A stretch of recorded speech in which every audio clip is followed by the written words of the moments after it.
Bullshit is not just like this.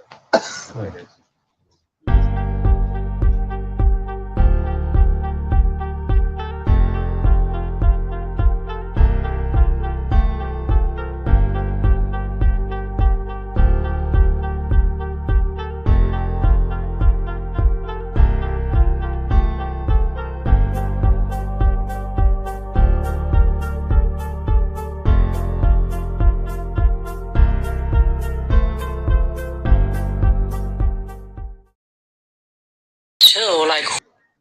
Check it out. Let me know. We're live. We're good? Video ain't playing. Yeah? It came up and went away.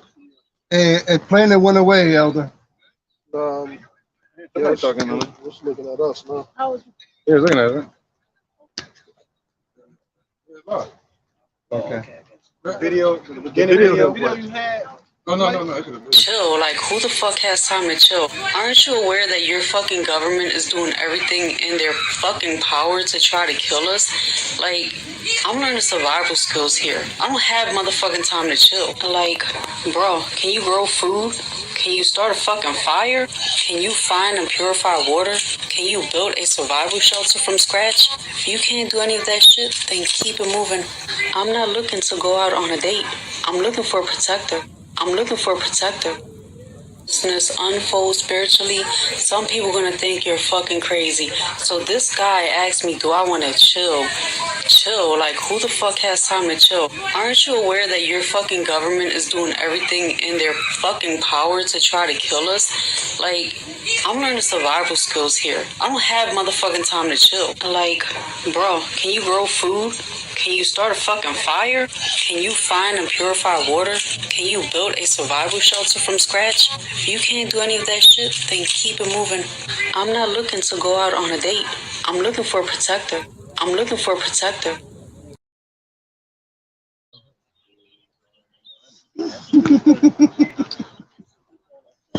Funny, man.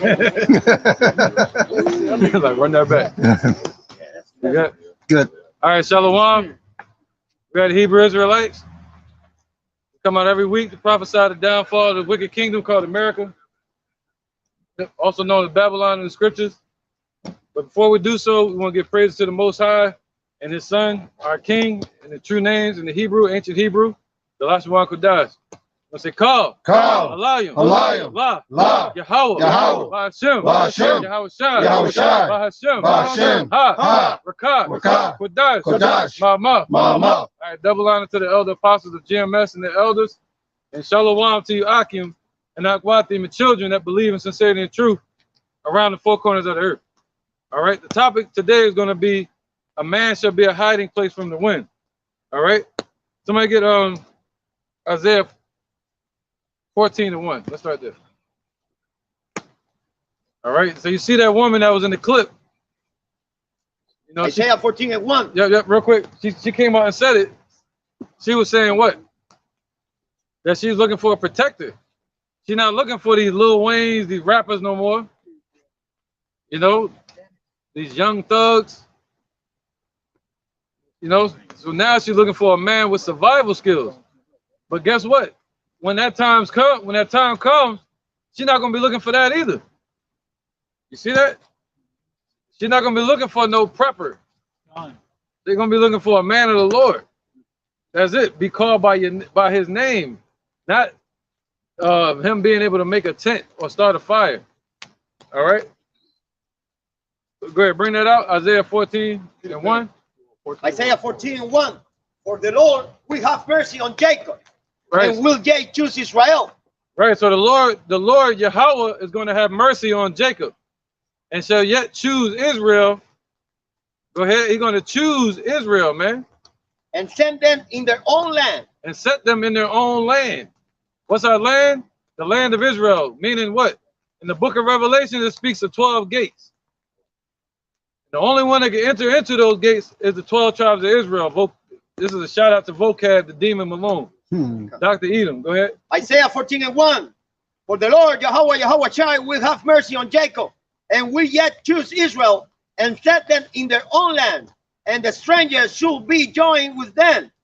and they should cleave to the house of Jacob. Right. So the strangers represent Israelites that are waking up in these last days, that are cleaving unto bone unto his bone. You know, what's that? Ezekiel 37. All right. That's the joints and the bones and the marrow coming together. Go ahead, brother.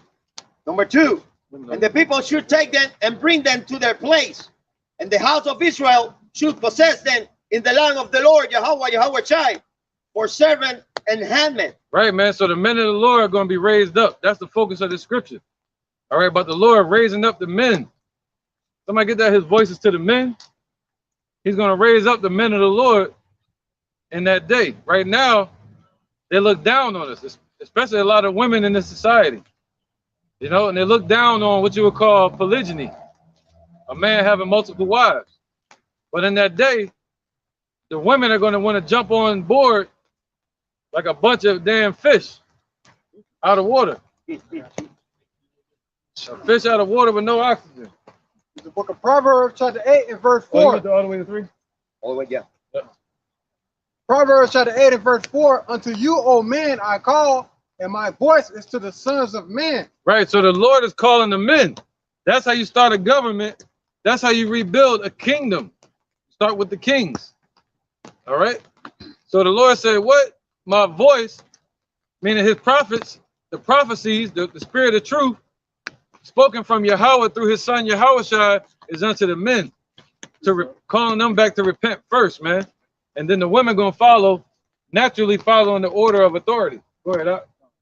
It's the book of Ezekiel, chapter 34 and verse 31. And ye my flock, the flock of my pastor, are men. Right, so the flock of the Lord's pastor are men. All right. Ye my flock, the flock of the Lord's pastor are men. You see that? All right, so the flock that the Lord is looking for are not women. It's the men.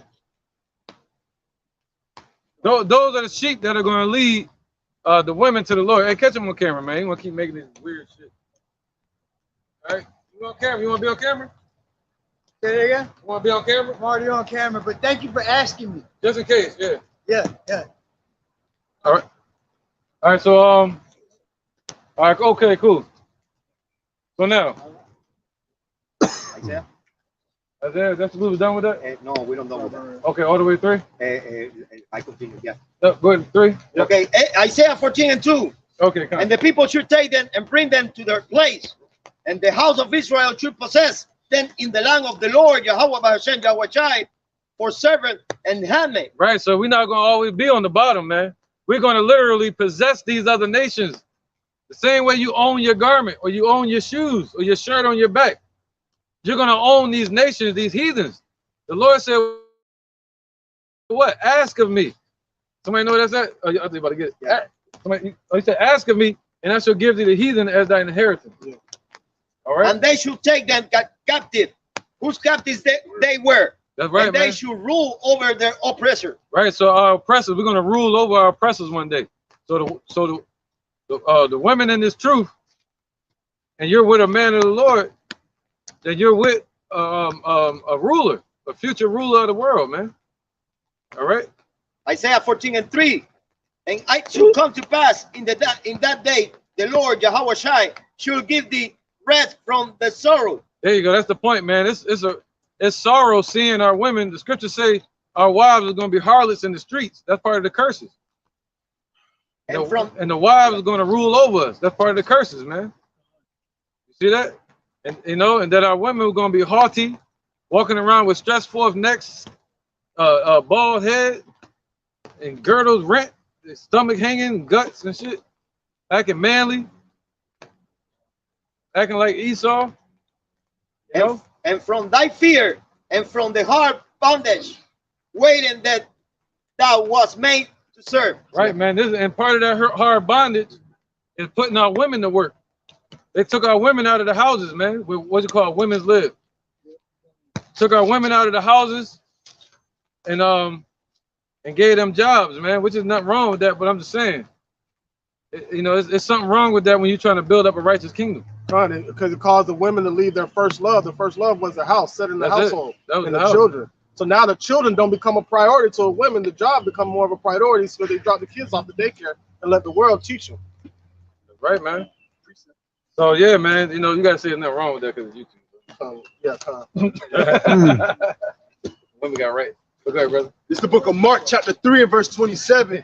No man can enter into a strong man's house and spoil his goods, except he will first bind the strong man, and then he will spoil his house. Right. So the Lord is binding up these heathens, man. So we already got power. The Lord gave us power to tread upon serpents, you know, and to bind up demons, man. All right. So Esau is being bound up with these scriptures and with the spirit of truth. So we already at battle. We already fighting the war, whether they believe it or see it or not, man. All right. The Lord has already made us warriors, and the Lord is going to bind up these heathens, bind up the devil, Esau. All right. Before he takes the damn house back, which is the whole earth that was given to them. Job 9:24. Go ahead, brother. This is the book of Psalms 2 and 8. Ask of me, and I shall give thee the heathen for thy inheritance. Right. So you're supposed to ask of Elijah Muhammad. You're supposed to ask of, what's his name? The nigga. Huh? Yeah, you're supposed to ask Dean Clavitz. Then you got Farrakhan. Farrakhan. You're supposed to ask all them, huh? About Paul and Barnabas. Oh yeah, Paul, Mississippi Maniac. Now I'm talking about you're supposed to ask what's his name? The Black Panthers. Yeah. To give you the heathen as your inheritance. No, the Lord said ask of him. Ask Yahushua. He holds the keys to hell and death. And to be able to bind them devils up and to free us. And to bring one up and put one down, man. All right? To bring the beggar from the dunghill and cause them to sit amongst kings. We can only do that. We can only do that through Yahushua. All right? Go ahead, brother. This is 1 Corinthians chapter 1, verse 25. Because the foolishness of Yahweh is wiser than man, Zechariah and the weakness of Yahweh is stronger than man. Right? The weakness of Yahweh represents us. we're the lower parts of the Lord, man. You know? Go ahead. All right, verse 26. So his spirit is dwelling in weakened vessels, us. For ye see your calling, brethren, how that not many wise after the flesh, and not many mighty, not many noble are called. But Yahweh has chosen the foolish things of the world to confound the wise, and Yahweh has chosen the weak things of the world to confound the things that are mighty. Right. So he didn't choose all your rappers and your entertainers, your scholars at these schools, your theologians, you know, teachers at these universities, your professors. He didn't choose your church pastors. Folly is set in great dignity. All your dignitaries in America. You know, your nobles, the bankers. The Lord didn't choose none of them. Mike Tyson, the sports. The Lord chose us, man. All right, the ones they think are bums. You know, the ones that they believe our work is vain. They thought the same thing about Peter and them. They said, yo, y'all had a good job being fishermen. You had a good job being a tax collector, but you followed this man that's called himself the Messiah, and you started doing your teaching stuff. Well, look, because of that acts that the apostles and disciples did, their name is written forever in the book of life. And we're reading about it today, and it's helping us in our faith towards the kingdom.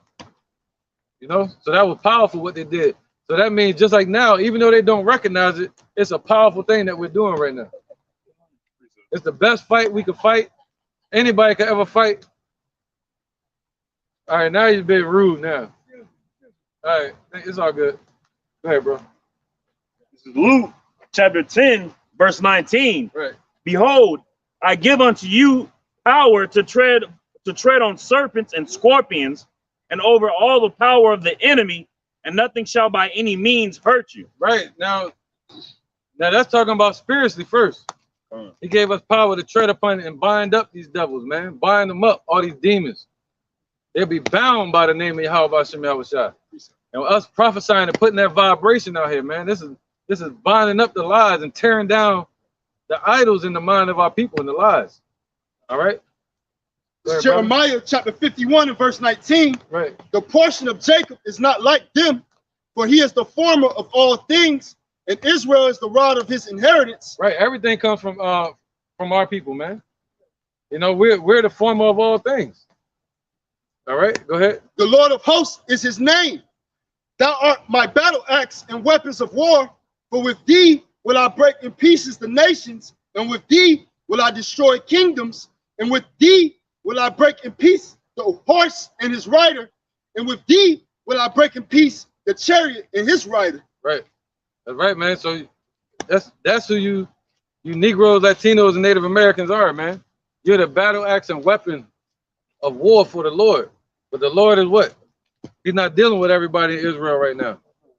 You know? He has forged him out a sword that he's going to use, called his elect. And that's all he needs, man, to fight this battle that we're fighting right now. All right? So he said, what? Yeah, my battle axe and weapon of war. Right? That's right. And with thee will I break in pieces the horse and his rider. So with thee, well, just like on Hancock, the Lord is going to use the men of Israel, the Negro, Latino, Native Americans, and the speckled bird Israelites that are scattered looking like the other nations. He's going to use them to break to pieces all the inventions. Go ahead, brother. Of these nations and kingdoms. Yeah, the horse and his rider, meaning the tanks and the planes and Revelation 6. The horse, talking about the red horse and the pale horse. It goes into that too. It's gonna break their power, man. Esau's power and the one that's riding it, that's Esau. All right. Right. So yeah, man. I don't want to lose the point, because the point is this, man. It's not yet known what we shall be. You know, and the point is that video in the beginning, the woman she said, "Yo, I'm looking for a man that can survive." She's looking for a protector. She's not looking for no that American dream. You know, she's not looking for no rapper, no drug dealer. It was a question that went out just a couple years ago on the internet. This dude was going around asking women, "What do you like the best?" She was like, "A drug dealer." They all wanted drug dealers. Or a scammer. Or a scammer. It was like, would you want a drug dealer, a scammer, or a regular 9-to-5 man? And they majority of the women pick either scammer or drug dealer. It was a very, very, very few women that said 9-to-5. And it was just a couple years ago. Yeah, see how times things, as the thing changed upon earth, and all hell begins to break loose, you're going to see these women changing as well, changing with the times. You know what I mean? All hell breaking loose, they're going to be becoming nicer and nicer. All right. Zechariah 2 and 12. Yeah, go ahead, bro. The book of Zechariah chapter 2 and 12. And the Lord shall inherit Judah his portion in the Holy Land, and shall choose Jerusalem again. Right, Zechariah 2 and 12, right? Right, I just threw that one in there. Read that again. And the Lord shall inherit Judah his portion in the Holy Land, and shall choose Jerusalem again. Right, so the Lord's going to choose us again. All right, and that's a cut on people like Vocab and these Christians. So the Lord is about to choose us again, man, just like he did before. You know? So he's not going to choose another nation. He's going to choose us again, man, the children of Israel, and bring us back to him. You had a precept. My bad. Go ahead, real quick. This Psalms 147 and 18 or 19. It says, "He showed his word unto Jacob, his statutes and his judgments unto Israel. He have not dealt so with any nation. And as for his judgments, they have not known them. Praise ye the Lord." You know about some y'all shot. Well, you got it. So, Khan, just to back up the point, you know what I'm saying? How about some y'all shot haven't dealt with any other nation besides the children of Israel? All right. Hey, the laws, statutes, and commandments was given to us and no one else. All right. Right. So, Revelation 2 and 9. Gotta back you up on your point. Revelation 2 and 9. That's right. So we need to know what we possess, man. What's our blessing? You know who we are as a people. Go ahead, brother. Or it's the book of Revelations, chapter 2 and verse 9. "I know thy works in tribulation and poverty, but thou art rich. And I know the blasphemy of them which say they are Jews and are not, but are the synagogue of Satan." Right. Go to 3 and 9. 3 and 9. No, you good. No, you good. You good. I just want to And- back it but- up with that one. Yeah, that's a great point, because even though he shows his statutes under Jacob, he's only dealing with the elect out of Israel right now. So there's a separation between the two. So those are really the men that the women are going to be looking for in those times. They're not going to be just looking for a man of Israel or a Jake. They're going to be looking for the elect, the men of the Lord. Better be. Yeah. They know like we know. Heck yeah. Revelation chapter 3 and verse 9. Behold, I will make them of the synagogue of Satan, which say they are Jews and are not, but do lie. Behold, I will make them to come and worship before thy feet, and to know that I have loved you. Woo! See that? All right, so the Lord gonna make these nations come and worship before our feet, man.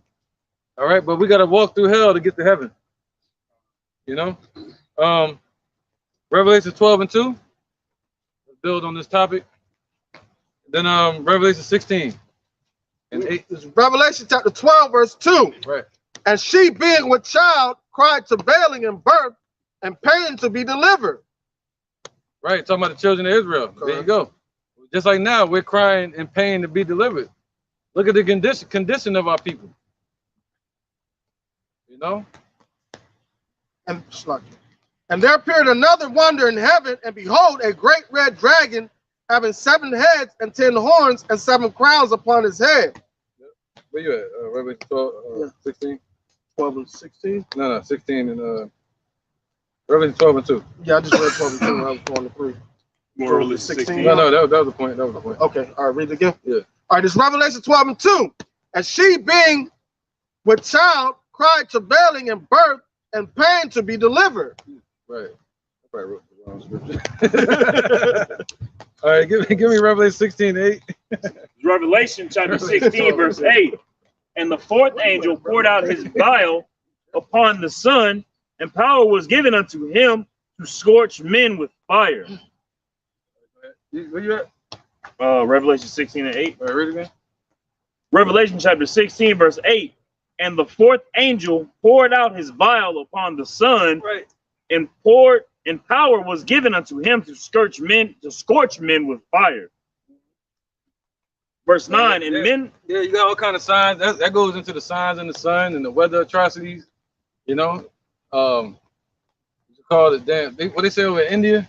Yeah, Fucking heat wave. cars melting and shit. You know, these are times we in, man. Go ahead. I got precept to back that up. Yeah, go ahead, bro. This is Revelation chapter 11, verse 4. These are the 2 olive trees and the 2 candlesticks standing before the Yahweh, the power of the earth. And if any man will hurt them, fire proceeded out of their mouth and devoured their enemies. And if any man will hurt them, he must in this manner be killed. So basically, that fire that we put right now, that fire that's being brought down is the word of Yahweh B'Shem Yahushua, devouring all the devices of the wicked. But only the ones that are of the elect and that are believers in Yahweh B'Shem Yahushua are going to be coherent to the process of the devouration of these devices, to be aware unto them, because the rest of the world look at it as if that we're the bums and we're the ones that are teaching hate, and then we're the ones that are teaching lies, but it's them that the lies that we're condemning that were brought forth by them. Yeah, and this is physical though. This is gonna be scorching. God. Yeah, like literally. This is literal. Go ahead, read it again. But that's true though. Turn too. And the fourth angel, Revelation 16 and 8, and the fourth angel poured out his vial upon the sun, Right. and power was given unto him to scorch men with fire. There you go. Scorching men with that fire. Go ahead. And men were scorched with great heat, and blasphemed the name of Yahweh. Right, and that goes into what what Kanak was talking about with the missiles. All right, go ahead. Which hath power over these plagues, and they repented not to give him glory. Yep. Keep going. And the fifth angel poured out his vial upon the seat of the beast, and his kingdom was full of darkness. Right, where you at? 8, 16 and 8. Almost 16 and 10 now. All right, go ahead. All right. We're going over to 17. All right. And they gnawed their tongues for pain, and blasphemed the God of heaven because of their pains, Right. and their sores, and repented not of their deeds. Right, yeah, man. There's gonna be a lot of these jakes that got their mind in America, man. You know, they're gonna be screaming and yelling, cussing out those names that they worship. You know, All right, go ahead. Especially when they find out that it's the God of Abraham, Isaac, and Jacob that's bringing judgment upon them. All right, they're going to be mad, but it ain't going to matter. Go ahead. Verse 12. And the sixth angel poured out his vial upon the great river Euphrates, and the water thereof was dried up. Right, so this showing you what time we're in right now, man. You got the heat wave, like the brother just talking about. You got the Euphrates River, the Euphrates River being dried up. And the reason it's being dried up right now is through the drought and also through the Turks, the Turkish people. All right, the Turkish, the damn Edomites over there in Turkey. They're blocking the water. They control 90% of the water from the north of the Euphrates River, and it goes down through other nations all the way to the Kurds. Since they're at war with the Kurds, they cut off the water. The Turkish people cut off the water, which left them minimal water going through the Euphrates River, and then you got the drought on top of that, drought up the water. And they're preparing a way. Once that ground is completely dry, it's going to be a battleground for the Kurds to go to war with Turkey. You going? All the way to 17. All right.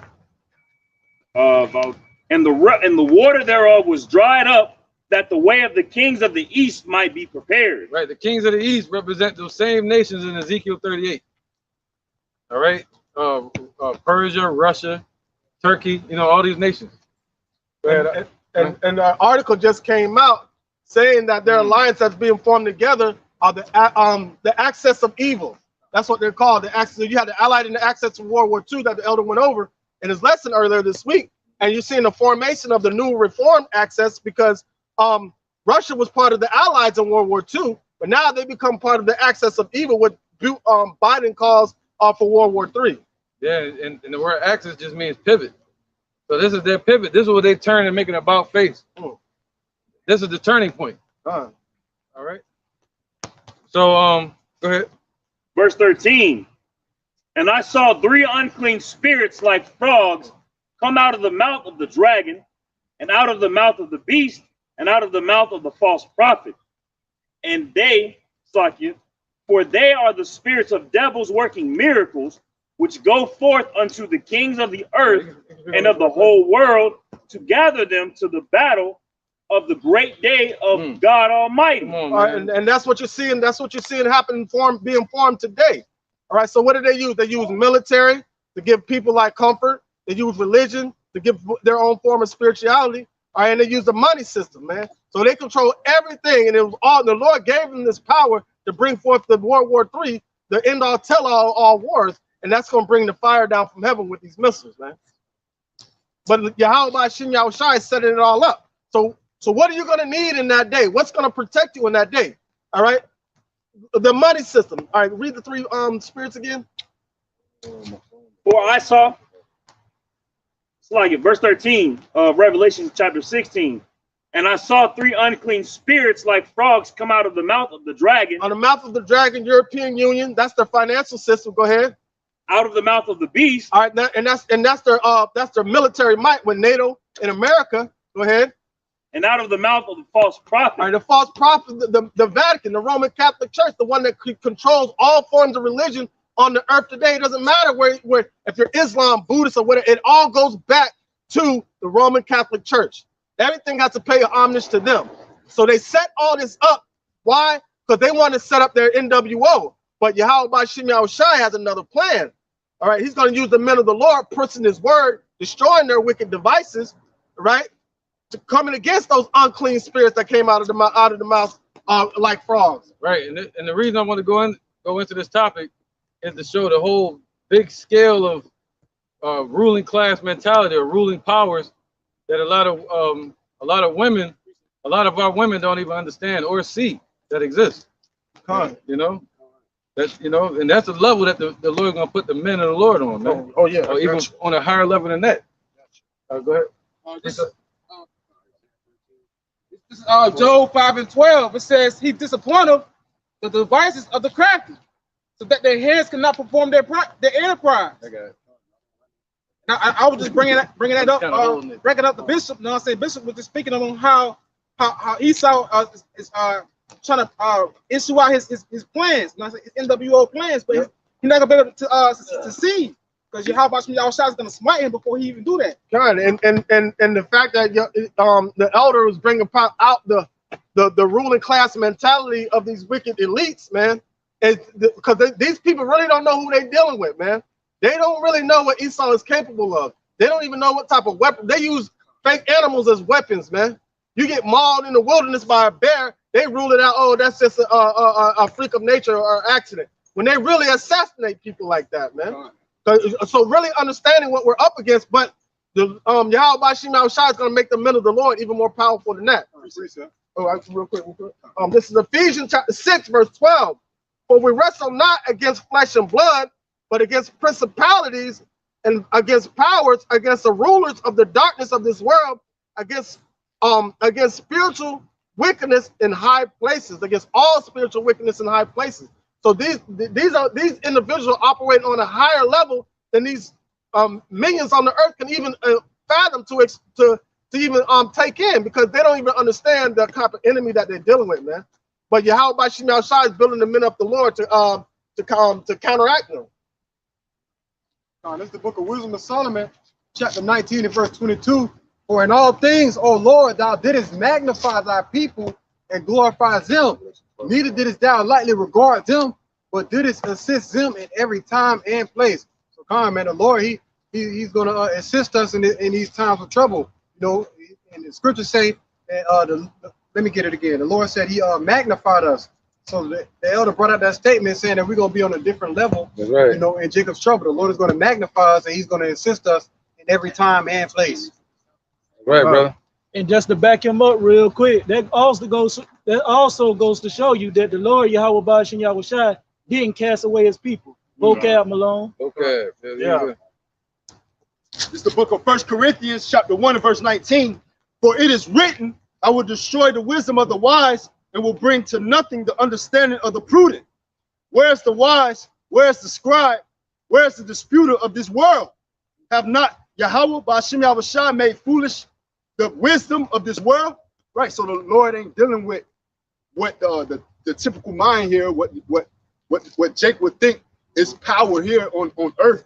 The Lord ain't dealing with that. He's gonna confound this so-called power, these so-called prudent people, these so-called wise people with the with those that he rose up from the dunghill, man. You know, just his men, all right, raising up his men with his spirit, all right. He's gonna confound all these things on this earth, man. All right, that goes into Moses and the serpent, the staff, when he threw the staff down and it turned into a dragon and it devoured their dragon.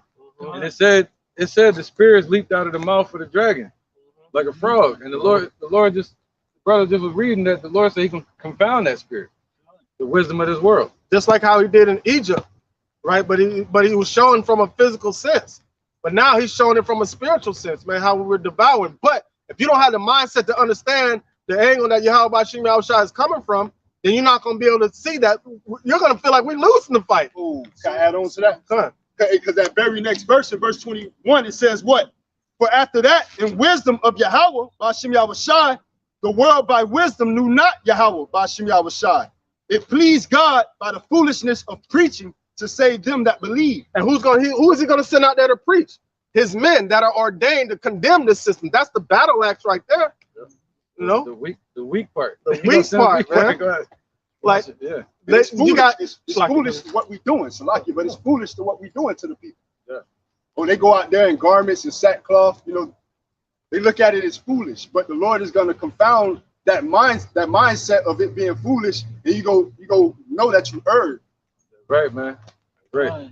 And just real quick, but Bakashah to make a point real quick. Just like the brother that y'all saw there that was sitting there, he's homeless.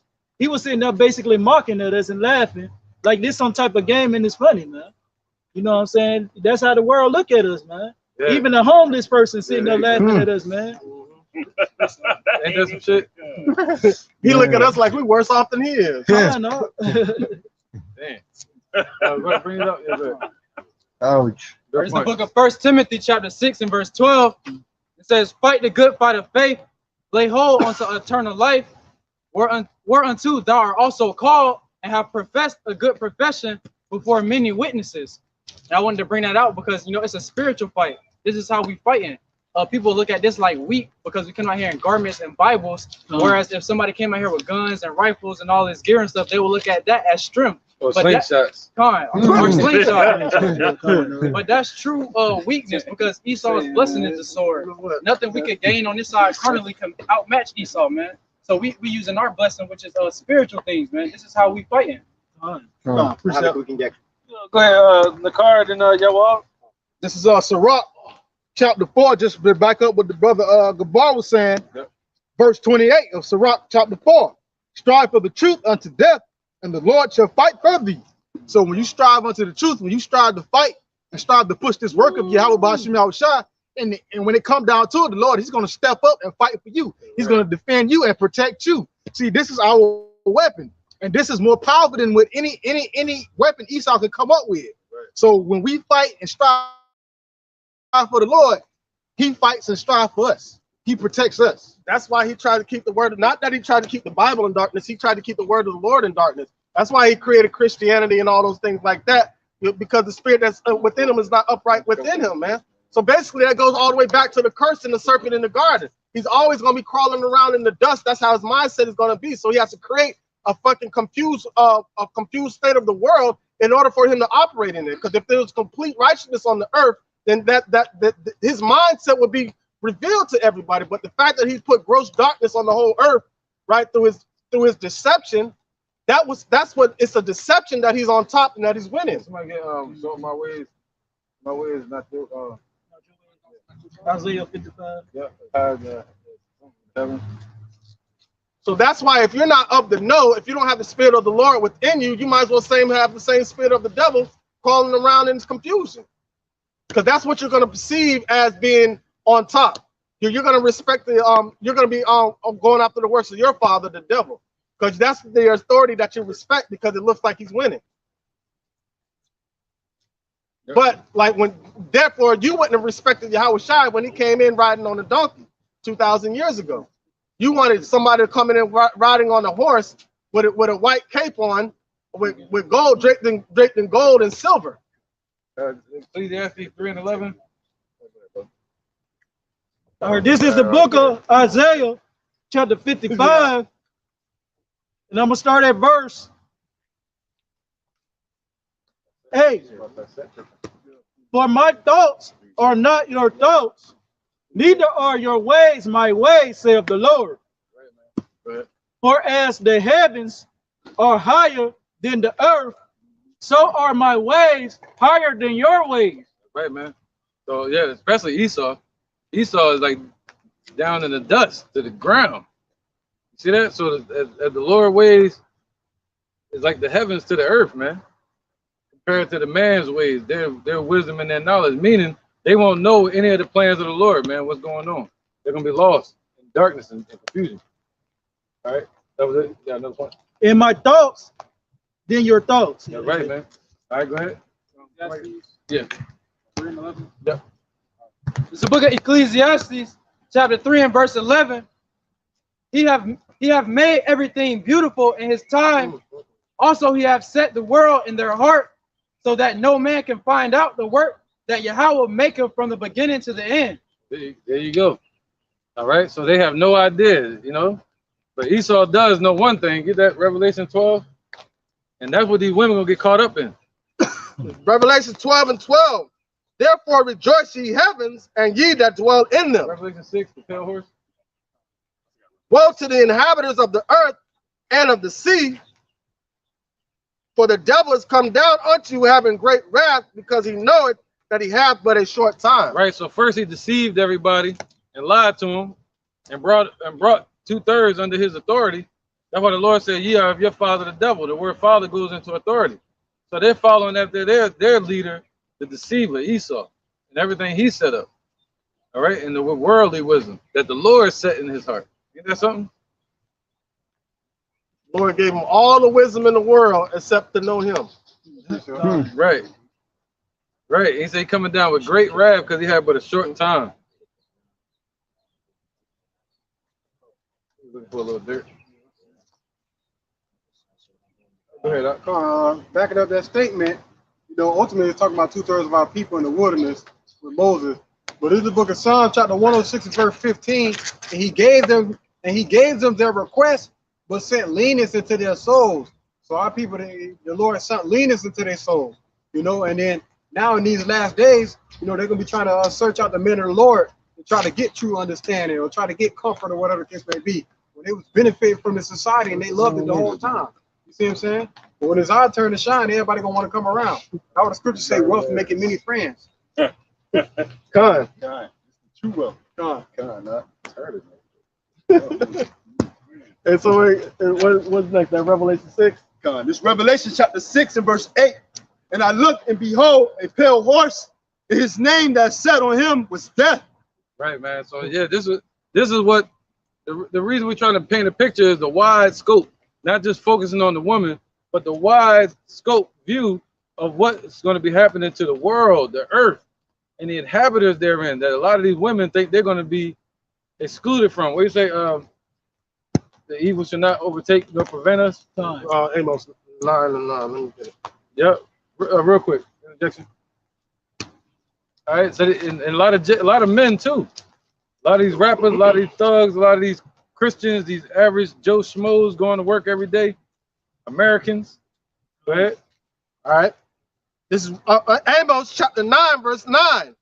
It said, for lo, I will command and I will sift the house of Israel among all nations, like as corn is sifted in a sieve, yet shall not the least grain fall upon the earth. Right. So the Lord is sifting through this work, man. All right. And through his spirit, the spirit of truth and wisdom.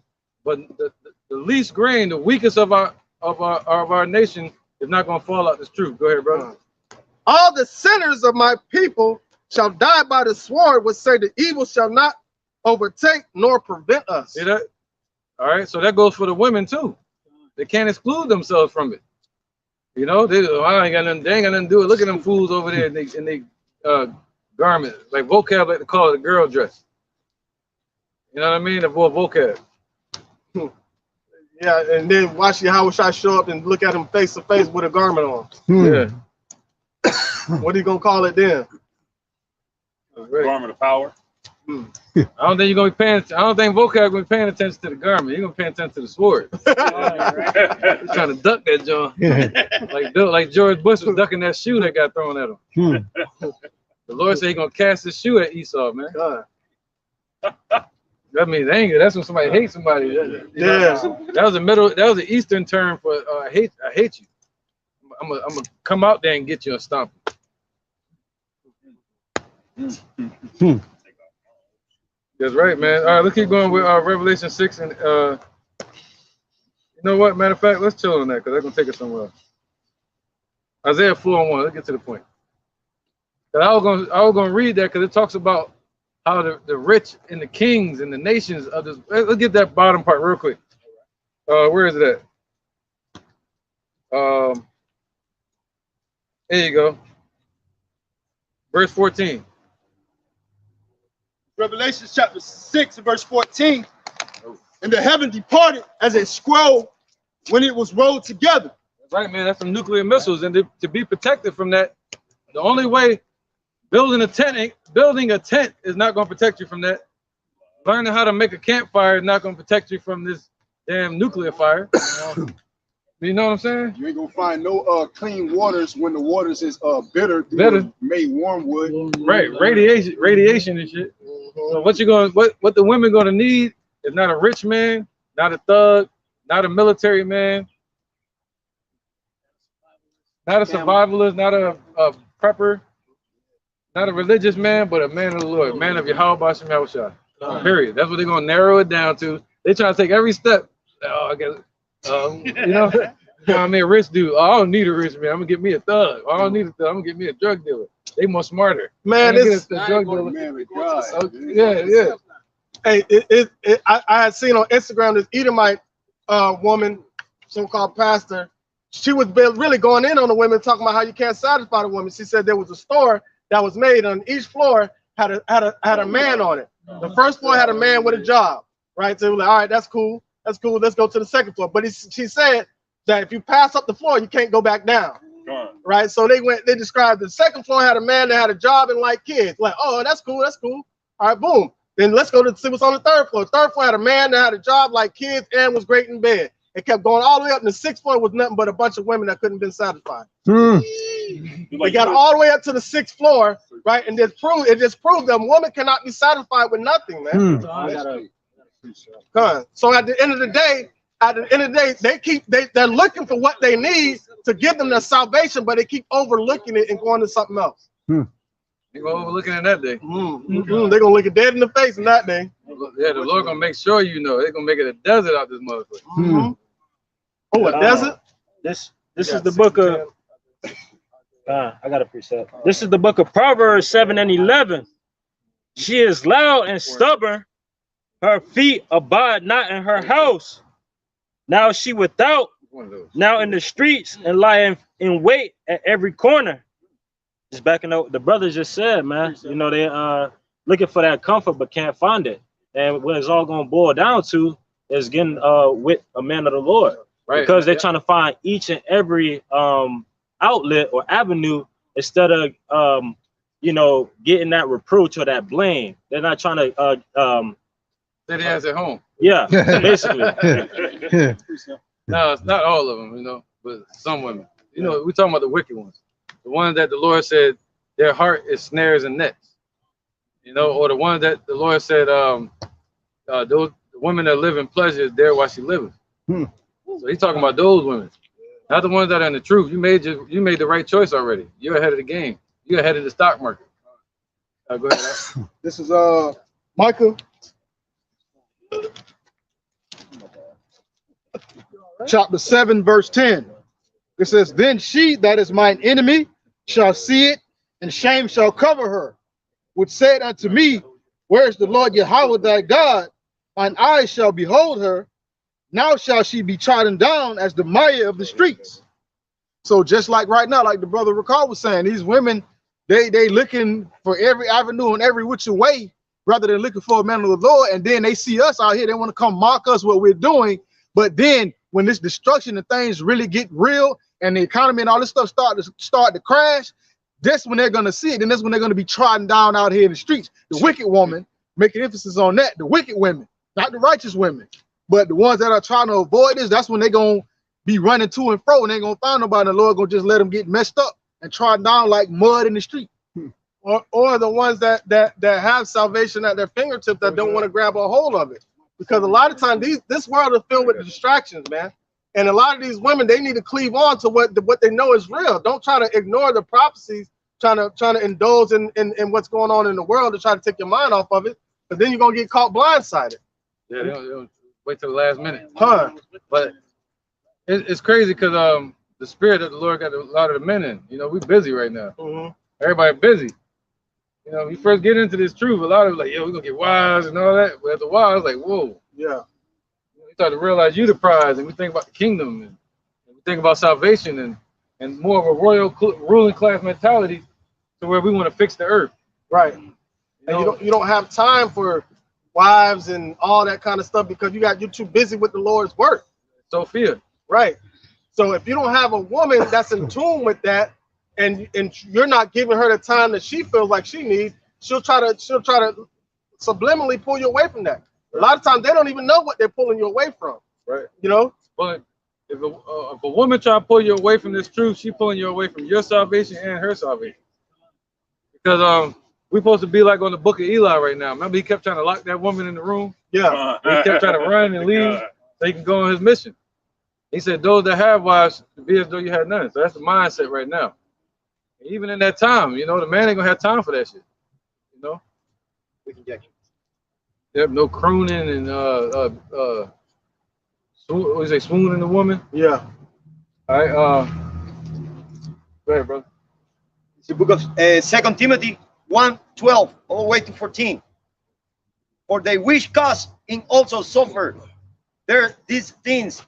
Nevertheless, I am not ashamed, for I know whom I have believed, and am pursued that he is able to keep that which I have committed into his against that day. That's right, man. So we are convinced that we are We persuaded. Let every man be fully persuaded in his own mind. Wow. You know, and we have full faith that the Lord is able to, you know, bring to pass everything He said He's going to do in that day, man. Go ahead. Number 13. Hold fast the form of sound word which thou hast heard of me, in faith, in love, which is in Yahushua. That good things which was committed into the keep by the Holy Ghost, which dwell in us. Right, man. That's right. That's right. So you got to keep that. You got to keep that within you until the end. That's the prize. That's the jewel. You know, other than that, they're just a dead, empty soul. So what? You're an Israelite. That don't make somebody. Oh, all right, cool. I ain't gonna get no man of the Lord. I'm just gonna get any. You know, that's what they say. Well, okay, I'm gonna get an Israelite then. No, you gotta get you a man of the Lord that's an Israelite. All right. Other than that, you just hanging up to a dead corpse walking around. Right. It's Jeremiah chapter 30 and verse 6. Ask ye now and see whether a man doeth travail with child. Wherefore do I see every man with his hands on his loins? Right. So when all hell break loose, the men gonna be out here lamenting and being in pain and mourning and exhausted. We were just talking about that earlier. They're gonna be. It's called anxiety. You know, because it's gonna be all hell going on here, man. Dead bodies, moving dead bodies, no food, heat, starvation, getting vexed by military and fighting, going from one danger to another danger. You know, Isaiah 33 and 6, man. Wisdom and knowledge was what's gonna keep you stable. All right, wisdom and knowledge. That wisdom goes into the spirit of the truth and the testimony of Yahushua. And the knowledge represents to know the Lord's plan, to know of the stories, how the Lord delivered us in the past times. All right, so that's what's going to sustain you in that day, according to Psalms 91. Yeah, brother. It's Isaiah 26 and 3. It says, "Thou wilt keep him in perfect peace, whose mind is stayed on thee, because he trusteth in thee." So the ones that's what meditating on the Lord, you know, day and night, you know what I'm saying, keeping His commandments, you know, trusting in His law, statutes, and you know what I'm saying, His commandments, you know what I'm saying. You know, He'll have you in perfect peace, man.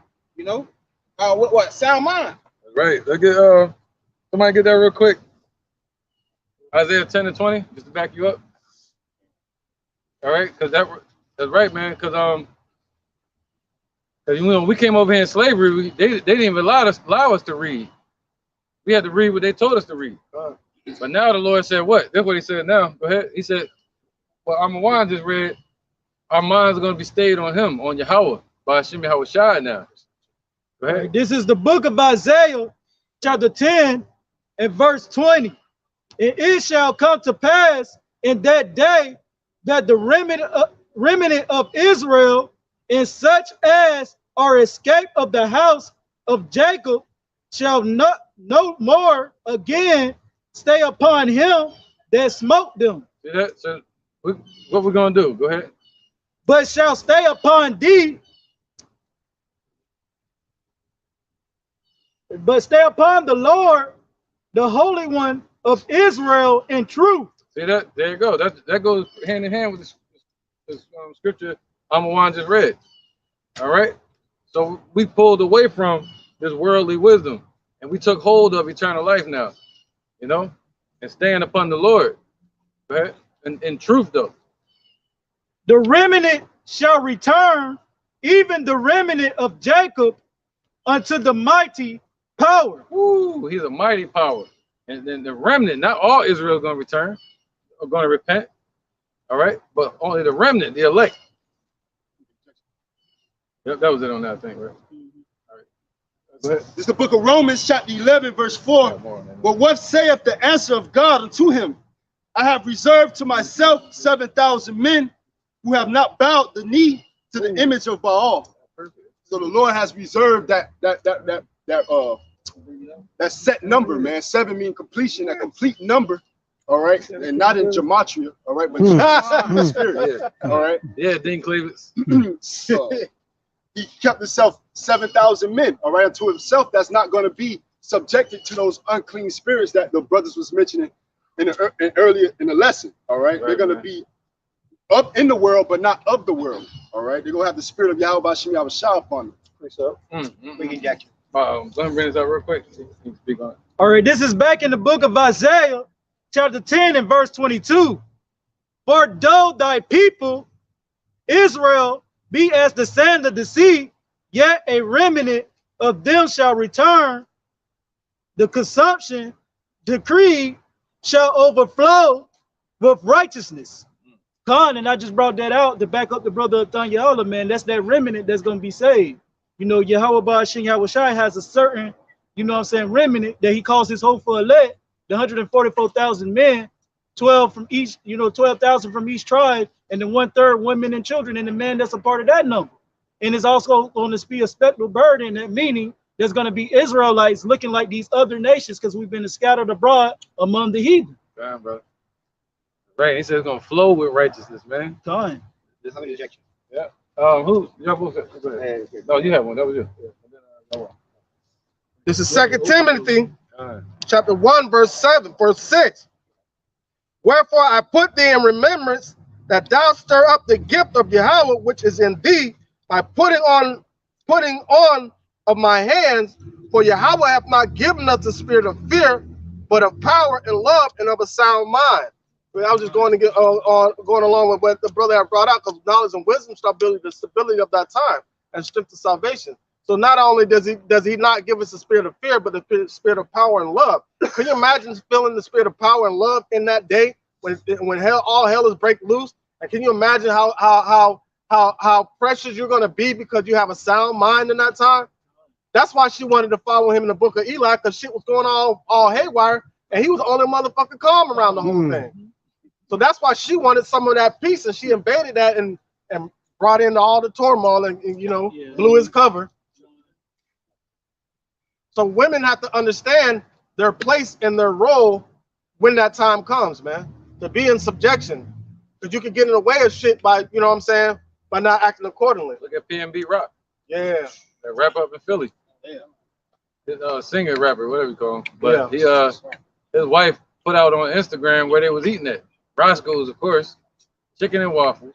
And you know, it says that chicken and Jordans. Yeah. That was Jake Light. But he was in there eating. His wife put a picture up of them where they was eating at. And dude came in there and blew his brains up. She played her part. See that? And that goes all the flashiness. She wanted the flash instead of being humble and content like a woman is supposed to be. She wanted to put everything on blast, like yo, look what I'm doing, you know. And then they showed a video. They showed a video right before that. She was all in the car with him, like, you know what I'm saying, just showing everything off at ease. At ease, man. But the scripture said, "Rise up, you women that are at ease." Right. You know. Somebody get Isaiah 4:1. This is Isaiah chapter 4, verse 1. And in that day, 7 women shall take hold of one man, saying, we will eat our own bread. Right. So in that day, 7 women, they're going to have 7 again. First, you had 7,000 men, meaning a complete number that completes the prophetic number that the Lord has set. And then you have a set group of women that the Lord has set as well for the men. All right. So 7 women, meaning what? An innumerable number that you cannot number, whatever completes that man. Go ahead. It says, and in that day, 7 women shall take hold of one man, saying, take hold of one man, not 2 men, 3 men, like they do in the day, you know, having what they call it. They got bodies. That's what they say. Yeah. And that's in the scripture too. It says, saying, we will eat our own bread and wear our own apparel. Only let us be called by thy name to take away our reproach. See that? That's all they need in that day. They said what? Silver should not deliver from the wrath or something like that. Right, man. Because he said, hold on, don't look where you at though. What did you just read? It says, saying we will eat our own bread. There you go. That's what they're saying. We're coming into that time. You're seeing it, like the video, the woman in the beginning of this video. They see that the economy is collapsing. What gave them? What gave Oprah her power? Money. So the money's crashing. You know, what gave a lot of these women power that deal with drug dealers and military men? The guns. They're talking about taking those away. You know? What else? The houses, they're gonna take those away. You know, whatever the jobs. So once they don't have that, that's why the woman says she's looking for a protector. See that? That's general statement. She didn't say a specific individual. I'm looking for me a you know, whatever these entertainers are. They'll choose one. Like I remember back when we was younger, they was like, I want our parents. Denzel, thank you. That's what they said. Billy D. Williams. Billy D. Williams, yeah. You know, I don't know what they say today, but they had one specific idolatrous American idol that they loved. And now they just speak in general, huh? Beyonce. No, I'm talking about from their view, from the women's view towards the men. Let's say Brad Pitt or something. Yeah, they like the Brad Pitt, Michael B. All that shit. Yeah, back in the day it was Billy D. Williams, and it went from Billy D. Williams to Denzel Washington. You hear all the women talk about Denzel, ooh, Denzel this, Denzel that. Now they just want a protector. Yeah, it's like a protector. They don't care, you know. Yeah, man. I want me a ball player. So they don't want none of that no more. Right. They're gonna want a man of the Lord. And you look at all like with Billy D and Denzel, they had like a sensual, feminine type spirit to where they want a man to woo them over. They don't want a James Evans that go to work every day, come home and say order in the goddamn house. That's not what they want. Right. You know what I'm saying? Yeah, they wanted that I love your girl type of spirit. Yeah. Yeah. I'll drink your bath water type shit. Baby type shit. Yeah, baby face. We said, I'll buy your clothes, I'll pay your rent. I'll cook your dinner too. As soon as he get home from work. Yeah. Yeah. The example of that is that Jaheim meme. All right, put that woman first. Put that woman first. Hey, and what did Too Short say? Too Short say a B is a B, and that's it. Yeah. And Too Short still looking like he's 25, 30 years old, and Jaheim looking like he's 90. But Jaheim is no longer among the land of the living. Oh, he passed? He died. Oh, for real? Yeah, like 3 weeks ago, he dead. Jaheim? He dead. He took him out. You sure? Oh yeah, we talk about that. We talk about it. He's down the road. Damn. Hey, when women will do it. Hey, I'm not saying that's how he died. You're hearing it here first. Yeah. Hey man, where we at? Said Jaheim gone, huh? Oh, you want a richest prophet nothing? Yeah, come on, brother. It's Proverbs 11:4. Riches profit not in the day of wrath, but righteousness delivereth from death. There you go. So it's all about the Most High's judgment that He's bringing, and in this world, and 2/3 of our people don't understand that. They don't understand. They're like, well, the dollar gonna crash and this and that, but it's bigger than that.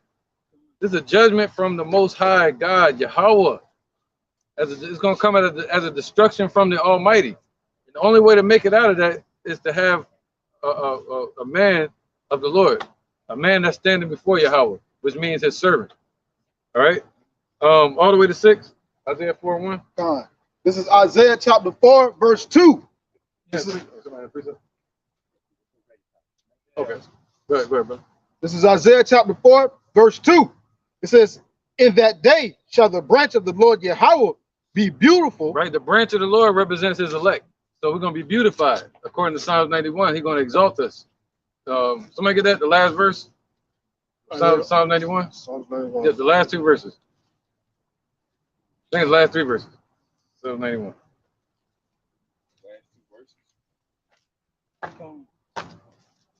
Yep, last 3 verses, last 2 verses. Huh? 15? Yeah, you want to get 15 and 16? Yeah. Man. So it'll be the last 3 verses. Yeah, all right. Start at 14. Mm-hmm. This is Psalm chapter 91, verse 14. Because He hath set His love upon me, therefore will I deliver him. That means we stand on the Lord. See that? There you go again. We set our love on the Lord. And you women that are in this truth, you've done that too. You set your love on the Lord. So you don't have nothing to worry about. But this is to these slackers that don't want to wake the hell up. That's trying to wait to that last second of a second. It's gonna be too late. He said, those that seek Him early shall find Him, man. All right, go ahead. I will set him on high because he have known my name. Right, so the Lord is going to set his elect on high because we knew his name. So what you think gonna happen to the women that know those men's name? Go ahead.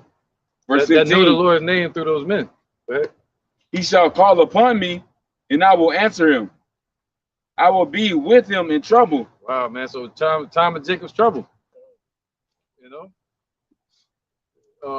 He said the Lord said he's gonna be with that man in trouble, in the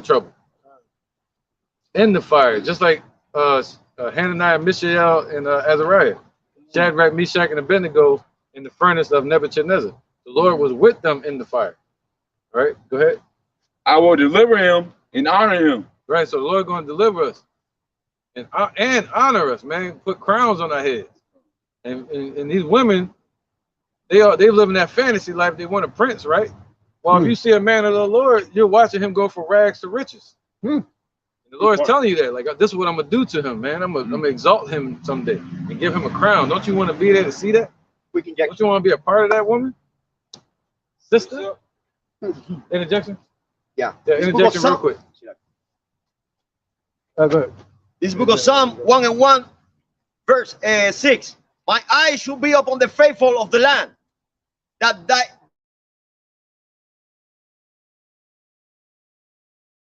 the perfect way he should serve me. They're talking about the 144 elect, yep, 1,000 elect, you know, to be in the truth, to be in the way of righteousness, to be in the right side, you know, to be in the spirit of Yahweh Ba'ashem Yahweh Shai. Those the one follow, you know, this instruction, because he came and he gave the instruction in the Bible, so we can respect and follow, you know, those instructions. Right. So we have to be in hit, to be, you know, pleasant, to look good in front of him, to God the mercy, you know, of Yahweh Shai. Right, and the walk perfect. It means to what? Walk in perfect faith. Walk the way the Lord told us to walk in this truth, to serve God. You can't go to church and say you're doing it. You can't go to the mosque or just hold the Bible at home and say you're doing it. No, you got to be out here doing this work.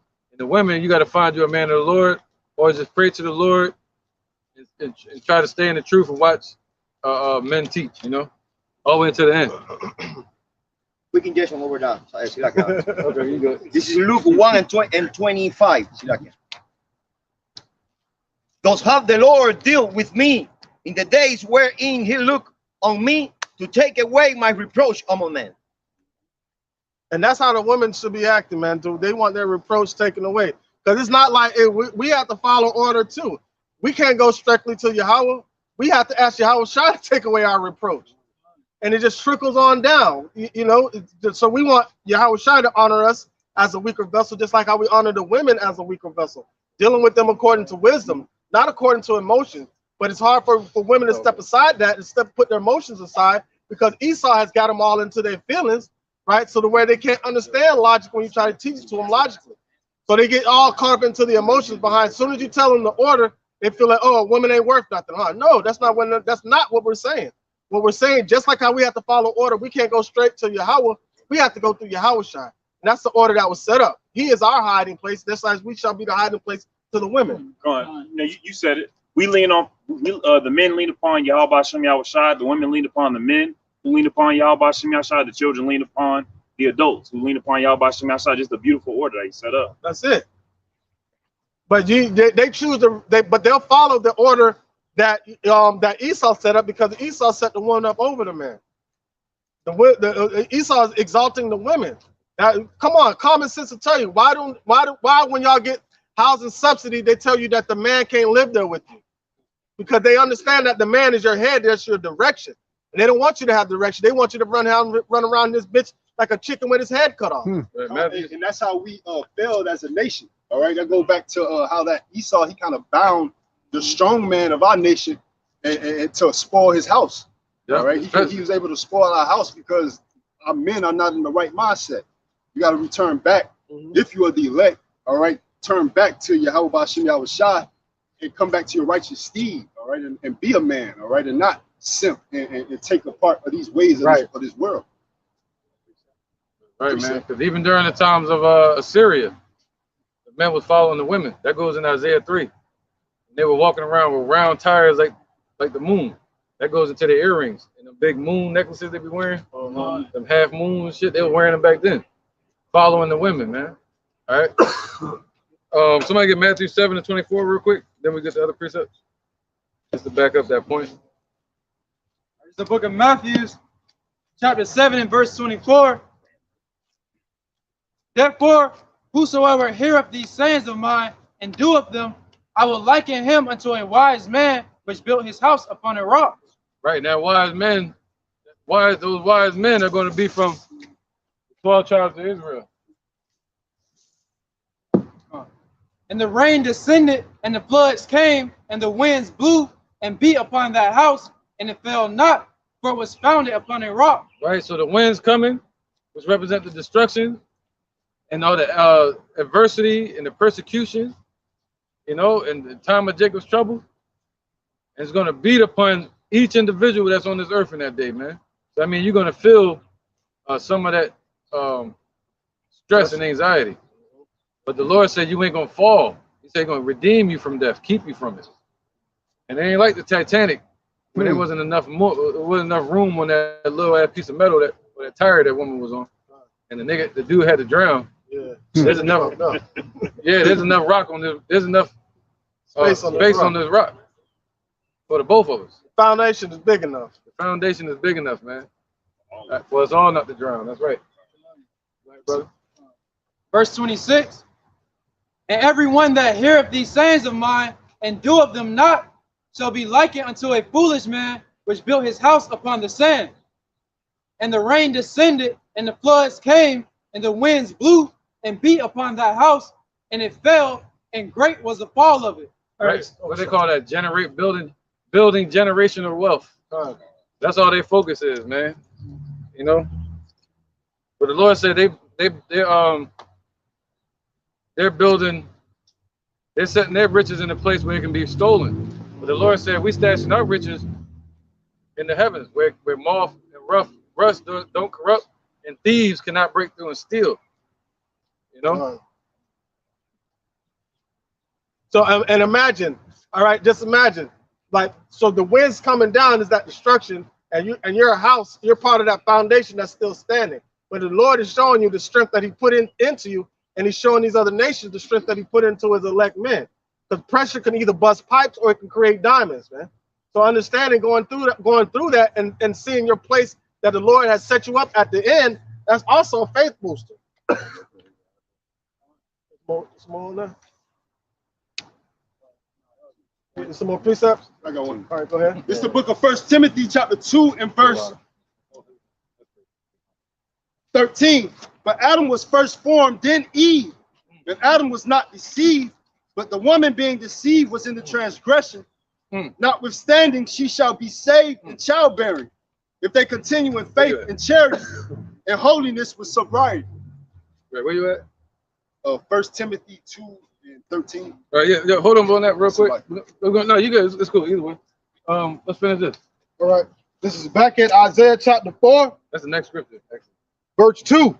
It says, in that day shall the branch of the Lord Yahweh be beautiful. Right, so the Lord gonna be beautiful. He's gonna beautify it. Right now, they're mocking us according to Wisdom of Solomon. What was that? Song of Solomon 1 and 5, where it said the daughters of Jerusalem was mocking us. You know. Go ahead. It says, in that day. He said we are black, but comely. Thank you, man. He said we're black, but we're really beautiful. See that? The word black goes into being impoverished, man.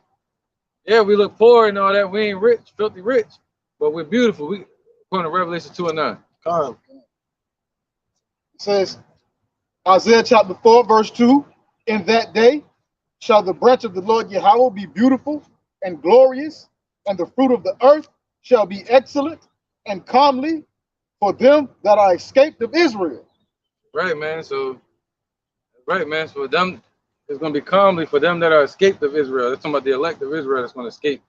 And you women out there too. You know? And the man don't have to look like Shaft or Denzel. He might have a cock eye and missing hair, and gut. But that man is a man of the Lord, and he's beautiful. In the Lord's eyes. Hey, y'all want us to accept Lizzo? You got to accept the men of the Lord. Take me as I am. And really, before that time, like the scriptures say, judge not a man for his outside appearance, but upon his spirit. So just like, you know, cockeyed, losing hair and all that stuff like that, if your spirit is strong, that man is strong too. You have to be, you have to have understanding to see past that. Yep. Right. Verse 3. It says, and it shall come to pass that he that is left in Zion. Right, talking about the elect, the remnant. You already read that earlier, right? Yes, you read that. Okay. Yeah, the remnant. See that? The remnant being saved. Go ahead. It says, and it shall come to pass. Yep. And the Zion represent the government of Israel. Go ahead. That he that is left in Zion, and he that remaineth in Jerusalem. Right. The city of peace, the elect, that's going to still be representing Israel. Go ahead. Shall be called holy. That's New Jerusalem, refreshed, called holy, meaning separated even from these people. They're going to be separated from the earth. Go ahead. Even everyone that is written among the living in Jerusalem. There you go. So everyone that's going to be written in the book of life that are Israelites. All right. That goes into New Jerusalem, and people, the elect names being written in the book of life. All right. I missed the point, but it's all good. Over to 6. Verse 4, when the Lord shall have washed away the filth of the daughters of Zion. Right, so the filth, man. See, a lot of women don't know that they're in filth right now. A lot of jakes don't know that they're sick, that they got putrefying sores, that they need to be cleansed up, that they need some healing. And a lot of the women don't know that they're filthy, they're dirty. But they're walking around bougie, according to Isaiah chapter 3. Walking around with haughty, with stretched forth necks, all kind of jewelry on, like Nicki Minaj, you know. That girl that rap was Gorilla. Yeah, she sound like a man. Yeah, they're the only one that rap like that. Hey, is she from here? Memphis. Yeah, she sound like the Memphis, and we sound alike. Yeah. So yeah, whoever that is that rap like that. Sound like Bernie Mac and shit. Okay, man. It says, when the Lord shall have washed away the filth of the daughters of Zion. Right, he's going to wash away the filth of our nation, man. Go ahead. It says, and shall have purged the blood of Jerusalem. Right, he's going to purge the blood of Jerusalem through delivering the elect and destroying 2/3 of the men, women, and children. Go ahead. It says, from the midst thereof by the spirit of judgment. Right, so he's going to purge the wicked from our nation by the spirit of by that judgment. By judgment day. That's how he's going to purge the wicked from amongst our nation. Go ahead. It says, and by the spirit of burning. By spirit of burning. Damn. All right. So the judgment and by the spirit of fire is the Lord going to cleanse this earth of the wicked. Over to 6. That's verse 5. Verse 5. Okay, John. Verse 5. And the Lord Yahweh will create upon every dwelling place of Mount Zion and upon her assemblies a cloud and smoke by day and the shining of a flaming fire by night. Right. Can you read that again? This is verse 5 of Isaiah chapter 4. Right. Because you remember in the ancient times, the Lord said, where are the lions? They're not lying, they're not roaring anymore, you know. And our land was empty. And the houses were desolate, right? He said that the whole land was going to be laid desolate. And we were scattered and ran out of there. But check it out. The Lord said this is going to happen in the future. There's going to be a cloud. And that's not talking about a chariot. Check this out. Read it again. It says, and the Lord Yahweh. Beautiful, man. Beautiful. Once you see it, the scriptures. Go ahead. And the Lord Yahweh will create upon every dwelling place of the Mount of Zion and upon her assemblies a cloud and smoke by day and the shining of a flaming fire by night. So that means, yo, if you picture the town that was just destroyed, nothing there, but then all of a sudden, some people think it's talking about a chariot over the house and all that. They're not talking about that. That's true. You're going to have a chariot over it. But the thing is, meaning now you're going to see the houses lit up again.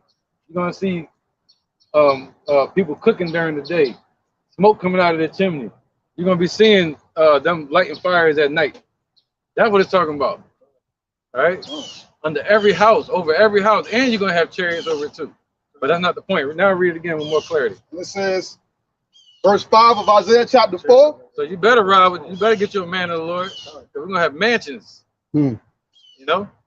It says, and the Lord Yahweh will create upon every dwelling place of Mount Zion and upon her assemblies a cloud and of upon smoke. their assemblies.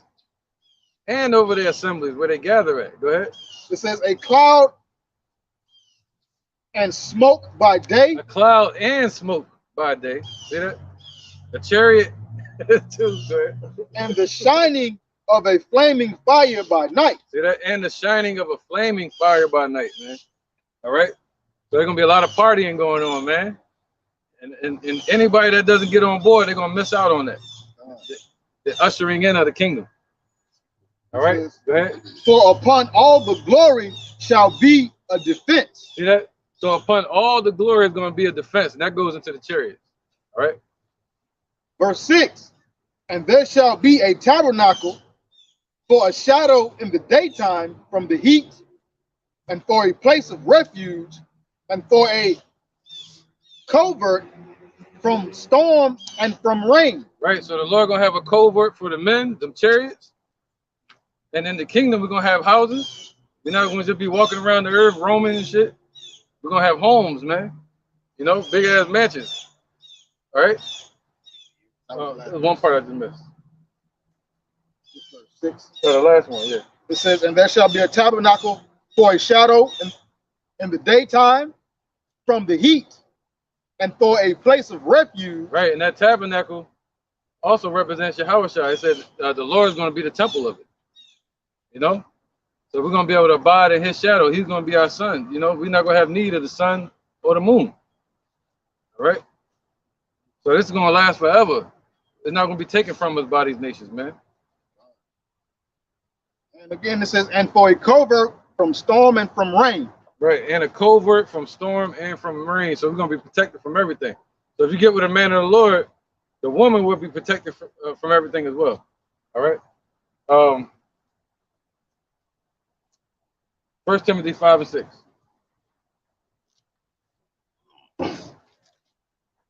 And 1 Timothy 2 and 13. This is 1 Timothy chapter 5, verse 6. What's funny, man? What's funny? What's up, man? I asked you a question, that's all. Can anybody ask you a question? You can ask me anything you want. I just did. That's a free country. Okay. Oh, what you want to say? I asked you a question. Don't worry about it. It says, but she that liveth. Yeah, Jake, a question. They get tight, boy. But she that liveth in pleasure. Why you keep acting shocked, man? No, you trying to attack me, man. Why you acting shocked? Why you attack me like that? I'm not attacking you. I asked you a question. Just cool down, okay, buddy? Don't try anybody. You ain't even do anything right here. Nothing. Shut up, man. Shut up. I understand you get told in the shot. Shut up. He might be him.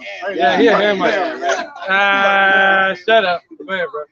This is shut up. Go ahead. 1 Timothy chapter 5. Shut up. Verse 6. Shut up. It says, but she that liveth in pleasure is dead. Why is she living? Right. So a woman that's in this world, man, that's living in pleasures, all these rappers, these women that want to be rappers like Lizzo, Cardi B, Beyonce, they're living in pleasures while or Jada Pinkett, the actors. Shit. You just thought about it too? Yeah, man. Man, they're living in pleasures. The Lord said they're dead while they live. You see that? So once you wake up to this truth, and these women begin to cover themselves, let's go to that next precept. 1 Timothy 2 and 13. This is 1 Timothy chapter 2, verse 13. Right. This is a righteous woman, you know, so you don't have no worries. Go ahead. It says, for Adam was first formed, then Eve. And Adam was not the seed, but the yes. I will therefore right there.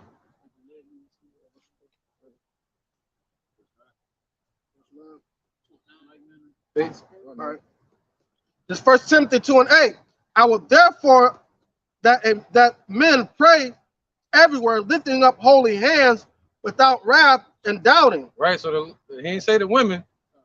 He said he want the men to pray everywhere, lifting up holy hands without wrath. All right. So it's not about you trying to go out and attack somebody like a Black Panther or a gangbanger. The Lord said what? You're supposed to lift up holy hands without wrath and without what? It says, and without doubting. And without doubting, man. All right. So you're supposed to don't doubt the Lord. And the Father's name is Yahweh, and his son named Yahushua. They lied and told us his name was Jesus. Right? Verse 9, in like manner also that women adorn themselves in modest apparel with shamefastness and sobriety. Right. So they're supposed to adorn themselves. All right. Adorn themselves in modest apparel, not walking around butt naked. All right. And he said what? It says, in like manner also that the women adorn themselves in modest apparel. In modest apparel. Go ahead. With shamefastness. With shamefastness. I mean, shamefastness means quick to be shamed. Like if you tell your woman she was wrong about something or doing something wicked, she'll be like, damn, you're right. Not quick to usurp authority over you or to respond in defense all the time. A woman that's shamefastness means she want to correct it, she want to do it right. All right, go ahead. It says, but it's messed up when you see that same woman trying to shame the children. Yeah. You know, you talk to a woman and she come at you, but you see her talking to the children like, you better do what I say. But when it comes to you, a man, you tell her, hey, can you do what I say? You say, can you? Yeah. Can you do what I say? Say, no, nigga. It usually reflect in that way. So like, you know, when they don't listen to the man in the household, like the children giving them a hard time. That's how it go. That's how it go, man. Quick injection. All right. Definitely. Go ahead, brother. This is book of John 4:21. Yahweh shall say unto her, woman, believe me, there are coming when you will neither in this mountain nor yet at Jerusalem worship the Father. Oh, no. That's talking about the heathens. Quick injection. The heathen women. This Proverbs 30:20. Such is a way of an adulterous woman. No, yeah, we can still read that though. I see where you're going. Go ahead, let me finish. Ye worship, ye know not what we know. What we worship for salvation is of the Jew. That's right. So we know salvation is of our people. We're looking for it. That's why we're looking for salvation, man. We know salvation is of these people, Israelites. All right, and it's a narrow way. We're not looking for everybody. All right, just so it be known. We don't need nobody to listen. We just need the elect. If you're not of the elect, you're not going to make it. You're going to be burned up here. Matter of fact, look at Malachi 4:1. One more verse. Go ahead, brother. John 4:23. But the hour cometh, and now is when the true worshiper should worship the Father in spirit and in truth. In truth, that's right. So now is that time where the true worshipers, which is us, are truly worshiping this way the Father in spirit and in truth, man, not in lies, calling him Jesus or Jehovah, saying he was an Edomite, a Caucasian, when he wasn't. He was a black man from the tribe of Judah, and they killed him in 37 AD. And his name is Yahushua. Father's name is Yahweh. He's dark skinned with white woolly hair. That's God. That's the one that created you. All right, Caucasian, Chinese, Japanese, he created all the nations on this earth. But who do they persecute the most because of their color? Black people. So-called brown people, I should say, that look like the Lord. All right, and you don't have to be dark-skinned to be an Israelite. All right, it's not about that. Our people look like everybody, so we don't know who's who. You know what I mean? We really looking for 144,000 men that's going to repent to the Lord, man. All right? And in truth. And in truth, period. All right, precept. I got one. No, that was you. That was you. Go ahead. Malachi, you call Malachi. It's cool. This Proverbs 30:20. Such is the way of an adulterous woman. She eateth and wipeth her mouth and saith, I have done no wickedness. There you go. All right, that's what we can go down the list now. The list is getting too full of adulterous women that eat and wipe their mouth, meaning what? No shamefastness. Yeah, well, they eat from the tree of evil. Same thing that the serpent offered her in the beginning. They eat the fruit of the wisdom of this world, and they begin to act in that way, being harlots, you know, handing their body out to all kind of men. And then what? It said what? They wipe their mouth and they say they've done no evil. They say they've done no evil, man. Well, the Lord is saying yes, they have, and that filth has to be wiped away. And so check this out. And they had no type of shame fastings. But check this out. What about the woman that they brought to Yahweh Shai that was caught in the act of adultery? And she said, he said, go that way and sin no more. But she was brought forth with shame fasting. She was ashamed for what she did. But our women nowadays, man, they raise their hand. Yeah, I did it, and what? That's the mindset they have. So there's no way to turn back from that, man. Unless the Lord put it in your heart. Okay, brother. All right, this the book of Ecclesiasticus, chapter 26 and verse 25. A shameless woman shall be counted as a dog, but she that is shamefaced will fear the Lord.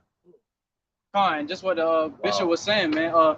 Shameless women, that's what's promoted here in America, man. With these women idols and celebrities, that's all they push is shamelessness. It says a shameless woman shall be counted as a dog. You know, the political correct term for a female dog is bitch. And these women here in America always refer to themselves as that. You know what I'm saying? So that's what they are here in America, man. Yep. And to be counted as a dog is as to be counted as a heathen. Right. Yeah, that's right. That's right, man. You know, I just thought about something Arnold said when he walked off from Different Strokes. So Jamaican Arnold and shit. He said, yeah, Gary Coleman, a little short Gary Coleman shit. Yeah. He said, he said something, man. He said, y'all ain't doing nothing out here. He said, you ain't doing nothing out here. And that's the whole topic today. Well, this is not the first time he goes to, we can see it, you know, him through camps. Yeah, lately he been laughing. He spoke with him. Yeah. He was right, but he was in his way, you know. Right. But now he's laughing at us and shit. So, you know. So it just bugged me out because he said we're doing nothing. And this is something. That's what we're just talking about. All right, go ahead, brother. You got a precept. Anybody got a precept? Proverbs chapter 13, we was done with that always. verse 25. The righteous eateth to Salakias. The righteous eateth to the satisfying of his soul, but the belly of the wicked shall want. And so, and then that's all. And what we're eating, the righteous, what we're eating is these scriptures. Where we're eating it right now, we're finding Yahweh B'Shem Yahushua while he can be found. But the wicked, they're just going to continuously to want to they're gonna put their hopes in things that are gonna fall. They're gonna put their faith in things that are gonna fall as well. All right, let's finish this one. All right. Go ahead. It's Proverbs 31 and 3. Give not thy strength unto women, nor thy ways to that which destroyeth kings. There you go. And this was taught to Lamel by his mother.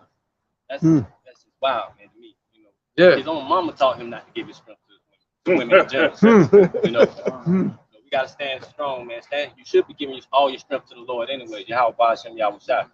Right, man, and lead those women correctly. You know, and not sometimes it's not the woman's fault. Men give it over, they hand over their crown to that which destroyeth kings. You just destroyed yourself. Right, man. They do like Eddie Murphy on Coming to America and shit. Yeah, okay. He came over and I denounced my royal throne all because of her beauty. And she treated him like shit on part 2. Right? So that's from a woman telling her child, that's what you women should teach your children. Don't let a woman run over you. Give your strength to the Lord, not to that which destroyeth king. Go ahead, brother. It's the book of Titus, chapter 2 and verse 3.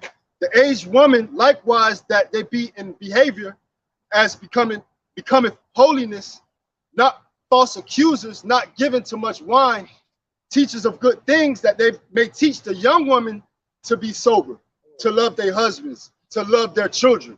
You know, and that's the order that also fell out of place because you have the women today not in their right mindset.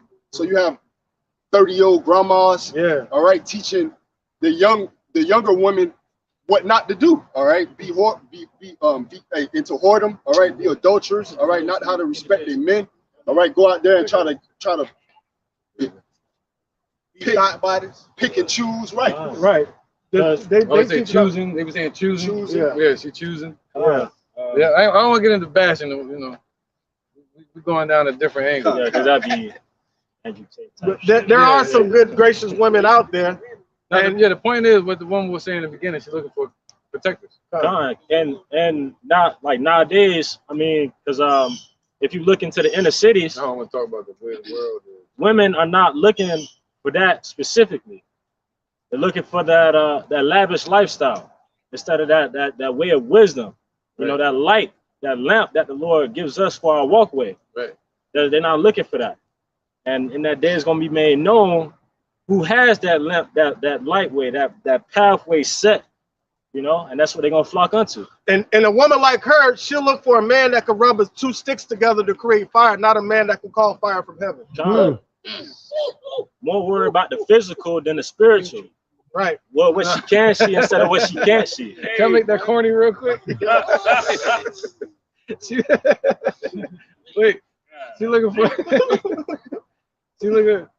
for a man that can put two sticks together, not two sticks together. Yeah. Ezekiel 37 on there. Your bar. Yeah, you'll see how the similes that we did on these bars, the metaphors on these bars early. All right, this is the book of Sirach, chapter 25 and verse 24. Of the woman came the beginning of sin, and through her we all die. Right. And that's man, listen, for when I didn't know that during the Assyrian captivity, we were following behind our women's. Then that was something new to me. You learn something new every day. So this is a trend that we've been going through since the beginning, following behind our women, and we still haven't learned that following our women, we follow the ways of death. That's why Solomon's saying, make wisdom your kinswoman, man. Because that's gonna pull you all the way into life, man. And then when a woman finds out she's in solitude and death by herself, she's gonna naturally conform and go try to figure out where that light is. But if we keep following her, we're giving the woman what she wants. There you go. And today you see a child, you say, who's that child following? Okay, an adult or older brother or something like that, siblings. And you say, who those siblings following? The adult. Which adult are they following? The mother. But who is she following? The man. So supposedly, right? Then the man, who is he following? See, in this society, they'll say the woman. So they just go in a circle like a dog chasing his tail. Right? Going down the ladder instead of up the ladder. So, you got to blame the men first. It's our fault. We went off, which caused us to have to live through the curses. And part of those curses was our women being out of order. See that? So go ahead. Give the water no passage, neither a wicked woman liberty to gad abroad. Don't worry about it. That's why they shut the last page down. That scripture right there. Yeah, but finish this real quick. These lovely women. That gather one. Where we was at? Second Timothy. First Timothy. This real quick. Yep. First Timothy. Yeah, you ain't know that, but yeah. First Timothy chapter 2, verse 9. It says, in like manner also that women adorn themselves in modest apparel with shamefastness and sobriety, not with broidered hair or gold or pearls or costly array. And that's our women, like they want, what is it, YSLs and red bottoms, and they want all this fashionable stuff. But what happens when all that gets taken away?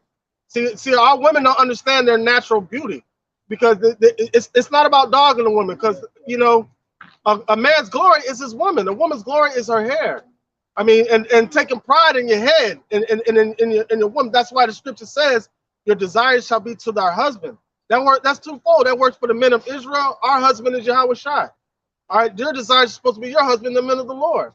And once you the clear point is that women don't have that understanding. Once they gain that understanding, oh, this is the direction. So I'm still falling behind the serpent.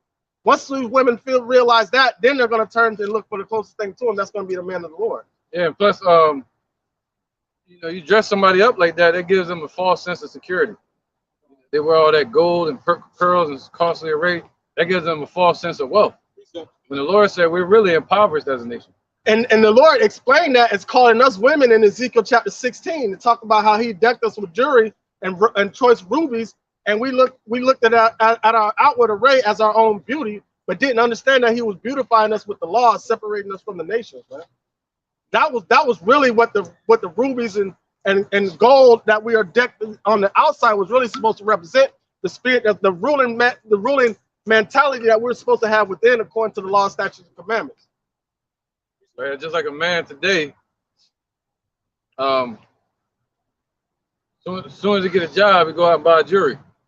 You know how Jake is. But they don't have no money. They might not have no money, no assets or nothing like that, but they'll buy a bunch of jewelry because they see it on TV. False sense of reality. Low self-esteem. Low self-esteem. Thank you. That's a good one. Because a big thing it was, because I had back when I had a big cousin, he always used to look at rap videos and shit. And he used to look at it, and he used to be so in tune with it, he'll vibe with it. Yeah. And that's the lifestyle that he always wanted to live, man. There you go. So they look at it, they're like, they gotta chase that. Right.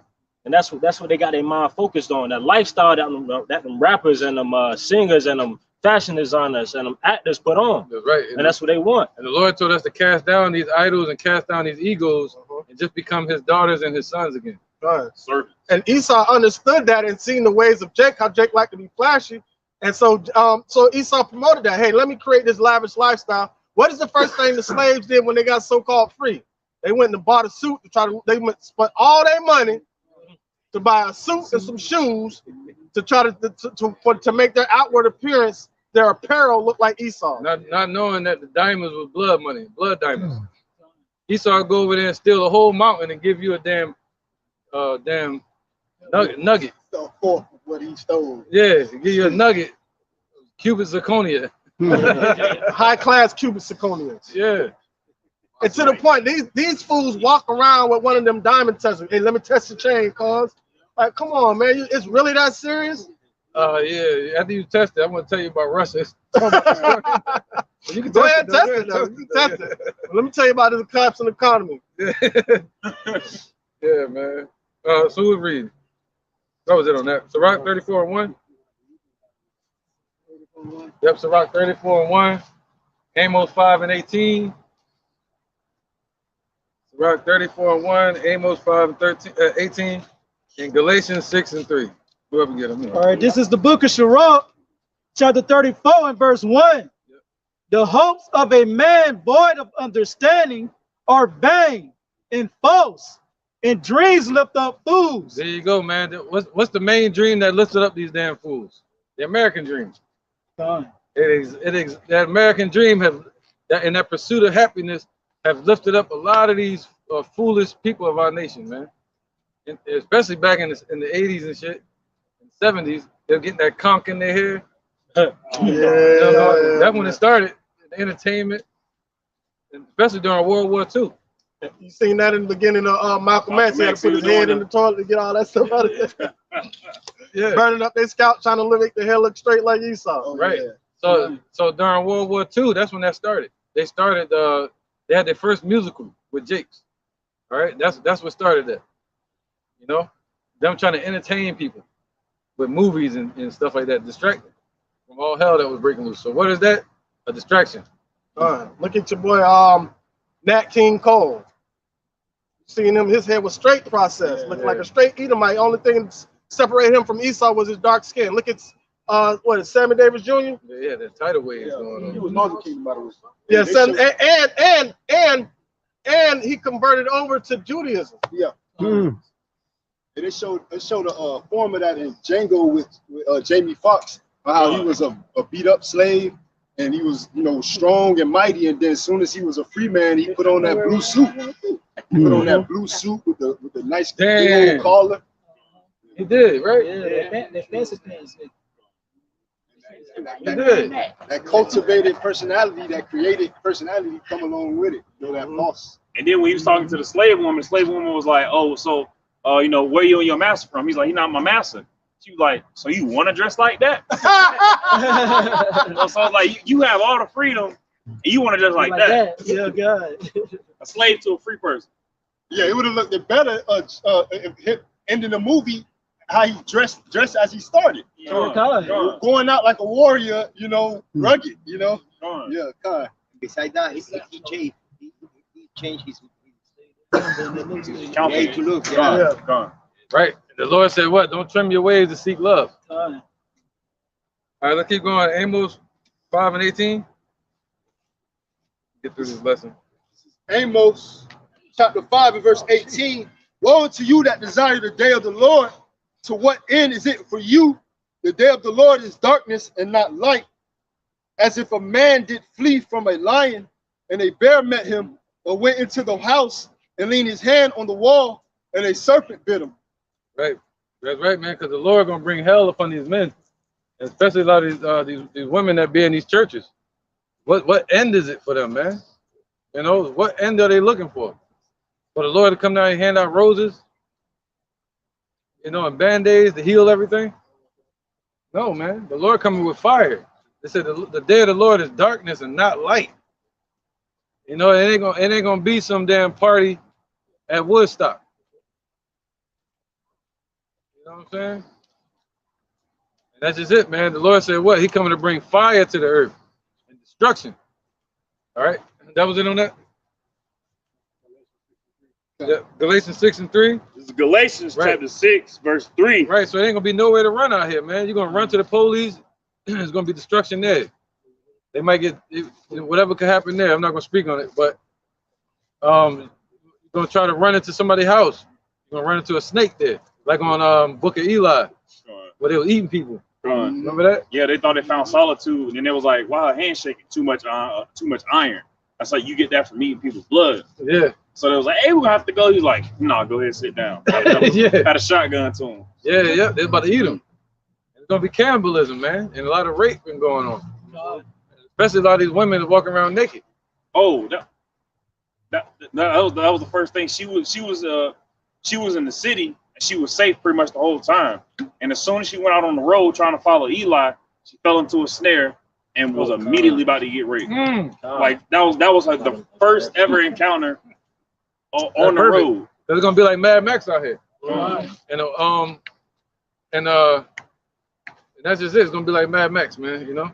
So those don't know, watch the 1984, 1978 version of Mad Max. Mel Gibson. And then watch Book of Eli. And that'll show you how bad it's gonna be real soon, man. You know the dollar about to crash, man. What's up? I know you're listening, man. Yeah, no. Everybody say what every time I talk about it. I'm talking straight and clear. They be like, what? I was like, yo, but I know you didn't hear me though. But you know about the dollar crashing? No, I don't know about it. You don't know about it, man? You don't know about the Biden bucks? Never heard of that? Man, no. My head's been kind of in the sand regarding political matters. That's cool, man. At least you're admitting it though, man. But it's time to pull your head out the ground, man, like the ostrich. You know what I'm saying? Yeah. It's time, bro, because there's a lot of hell creeping up. A lot of freedom they're trying to take away. You know what I mean? Yeah. I don't know what your nationality is on your dad's side. Like European or something? Russian. Eastern European. Okay. Yeah, man. You know, our people scattered around the four corners of the earth. So I told you, it ain't about color. Yeah. You know, it's about now the Lord is a black man according to the scriptures. But if these people here, the Negroes, Latinos, Native American tribes, Dominicans, Haitians, and all them, Cubans, we were all scattered around the four corners of the earth, even to Russia. You know what I mean? So you just never know, man. But if you're an Edomite, you're a Russian, but the Russians are Edomites as well, a lot of them. A lot of Turkish people and a lot of Caucasians and all that, they're really called Edomites. That's a biblical name. You know what I mean? Before the political name was given to us. And if you're an Edomite, then you'll be going into slavery under these people in the future. It's like we went into slavery under the Caucasian race, but they're not Caucasian. You know what I mean? That's a term given to them called cave dwellers. But they were really called Edomites, which means red or wasted away as he, meaning no pigmentation, red skin. Brother of Jacob. But that's when you see everything happening upon the earth, World War II, World War III, and all that, that's what's happening. All right, the Lord is about to return and restore power to these people. All right? So, not saying slavery is good and all that. Yeah. If you don't mind me asking, according to what do you guys under? So like, what's the religious like faith? Like what's the restraint? What's keeping us bound? And or sorry, no, what's the religion that you guys are? What we believe? Is it? Would you guys call yourselves Christians? Or? Israelites. Israelites. Yeah. Okay, so what's the plan of salvation? Okay, now you also with that, Christians. Remember Paul and Barnabas? Yeah. They were first called Christians where? The book of Acts. Not talking about where? As an insult. They were called Christians as an insult. Yeah. Right? Christians as an insult, meaning what? What does the word Christian mean? You know, it's cool if you don't. Little Christ. Huh? Little Christ. Nope. What it means is followers of the anointed one. The word Christ, what does that mean? Yeah, it means Messiah. What is right? So Christ shouldn't be there because that's two English words, right? Two English words. Christ should not mean Messiah. Messiah means what? Anointed. Okay. All right. So these are the anointed ones that follow the anointed one. See that? So they were called. Those are the ones that follow the anointed one. Yeah. But in English they put Christian there. It's not supposed to be there. Okay. You see that? They're supposed to be. These are the ones that follow the anointed one. These would be the Mashiachim. In the Hebrew, would be Hamashayachim, which means the Messiah followers. Yeah. See that? So they were first called followers of the Messiah in Antioch. Yeah. Syria. Remember that? Mm-hmm. So that's where the term Christianity came from. So we're not Christians. We're followers of the anointed one in truth and sincerity. Yeah. Followers of the way. Followers of the right way. Yeah. Not church and stuff like that. Yeah. You know what I mean? Yeah. So what is your gospel? Our gospel goes into the message. Our gospel is that the kingdom of Yahweh is at hand. Those that seek a righteous earth, righteous heaven and the righteous earth, it's at hand. And the only way to make it there is to turn back to the God of Abraham, Isaac, and Jacob. Yeah. But it's in truth. You got to do it in the truth. Yeah. And in the truth, his name wouldn't be Jehovah. His name wouldn't be Jesus. Yeah. His name would be Yahweh, not Yahweh and Yeshua. That's close, but that's Yiddish. So you would want Yahweh and his son named Yahushua. But that God is looking for his people. His people are scattered around the four corners of the earth. So our message is to them, the gospel. Okay. But can I go up to you and say, I don't know what you are, you know what I mean? Right. So salvation for the Jew and the Gentile. That's a beautiful point, man. Yeah. So now the term Gentile is this the term Gentile, what does it mean? Foreigner? Yeah. Yeah, Israelite foreigner. No, it means foreigner. Right? Foreigner, yeah. It's just foreigner. So the word Gentile means foreigner. So if an Israelite wound up just like during the time of the Greeks with the Maccabees, if an Israelite follows the ways of Africans, or follows the ways of Caucasians, or follows the ways of the Chinese, same people on the earth from back then. You know what I mean? If they follow those ways, they become what? Foreigners. They become strangers to their own nation. You see that? So Paul was sent to bring back those people that were Israelites that became foreigners. You see that? So not to new people, not to Esau, not to Ishmael, you know what I mean? All these nations, but he's saying, yo, go back and bring back the people that are scattered. Okay. I cast them away and I go back, bring them back. Yeah. That's what's happening today. We were Gentiles. We were born in America, calling ourselves black, African, all this different stuff. So we were like Gentiles. You see that? So without the office of Paul being magnified, we would not be here to speak to you today in this truth. You see that? So we were brought back to our right state of mind. That goes into Ephesians, I think it was, right? Without Yahweh. Yeah, without Ephesians chapter 2. Somebody get it on deck just in case? Yeah, the latter part of Ephesians chapter going into chapter 3 talks about the mystery of the gospel. Yeah, the mystery being for the inclusion of the Gentiles, the Israelites. Well, in the chapter 2, you see that it's not just for those who have been acquainted with the covenant. It's not just for Israel, the people of the covenants of promise, but now by the blood of the cross, those who were far off are brought near. Right? How were they far off? Let's see. And in the place of the two men, the Gentiles and Israelites, who are different ethnically, you know, right. One was given covenants of promise, one was not. Yeah. Now they're made one. Right. You know, the wall. In fact, it says the wall of hostility is broken down in Christ, and the two now become one. Yeah, well, no. Well, this is the problem with that. Let me explain it to you. I mean, it's just what the text says. I understand, but you got to interpret everything. Ephesians 2 and what? Matter of fact, let's get to the point. Can somebody get this real quick? Revelations 21 and 12 and 10. Straight to the roof. Yeah, let's get to that. Then we'll probably backtrack. This is the book of Revelations 21 and 10. Now, please tell me where any other nation can make it into this. Go ahead. And he carried me away in the spirit. Revelations. It's like the end. You know what I mean? Go ahead. And he carried me away in the spirit to a great and high mountain, and showed me that that great city, the holy Jerusalem or Jerusalem, descending out of heaven from Yahweh, having the glory of God, and her light was like unto a stone most precious, right, even like a jasper stone, clear as crystal, and had a wall great and high, and had 12 gates. 12 gates. And at the gates 12 angels, and names written thereon, which are the names of the 12 tribes of the children of Israel. So, that's the gates into heaven. That's the gates into the kingdom. So, where's Esau's name on them 12 gates? That's not a 13th gate. It's not no Ishmael gate. You know what I'm saying? So we can talk about all this adding in and but if you go to the end point where the Lord said He's going to deliver and take them into their kingdom, He said it's only set up for 12. That's it. So they're the only ones going to be brought back. Yeah. So I would have to. I'd have to look into the further context. Thank you for talking. Yeah. Now let's get back to where we were. Just because time. There are a few of the texts, and I don't want to take up the time. I'd love to talk. Yeah, go ahead. Bring that up. Ephesians 2 and what? 2 and 11. 2 and 11. It's Ephesians chapter 2, verse 11. You're not taking our time. You good, bro? That's what we out here. I'm Christian, by the way. Christian? Yeah. Oh, that's funny. Christian Paul. Crazy, man. Funny. Everybody's calling me. He snuck that one in. Hey, you know what I mean? But my name is Harold One. Try to remember it. That's what you. Yeah. Okay. Harold One. A Harold, man. A Harold One. Yeah, everybody always say heroin. You are a heroin. I appreciate your time. But it's Ephesians chapter 2, verse 11.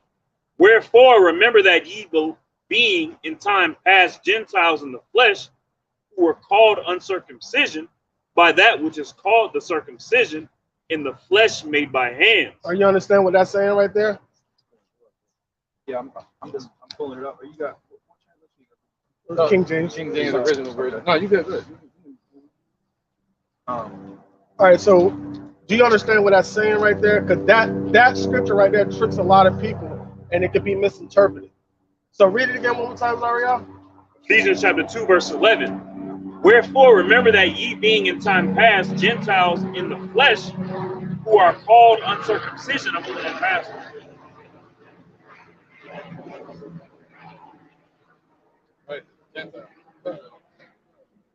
Wherefore, remember that ye being in time past Gentiles in the flesh, who were called uncircumcision by that which is called the circumcision in the flesh made by hands. All right, so now you had a dispute against the circumcision and the uncircumcision. All right, so you had a time period, the Hellenistic time period of the Jews, where they were Hellenized by following after Greek custom. So what did the Pharisees and Sadducees say? They are the Gentiles. We don't deal with them because they don't go according to the law. But Paul was saying, all right, but Yahweh Shai was crucified so they could be brought back in.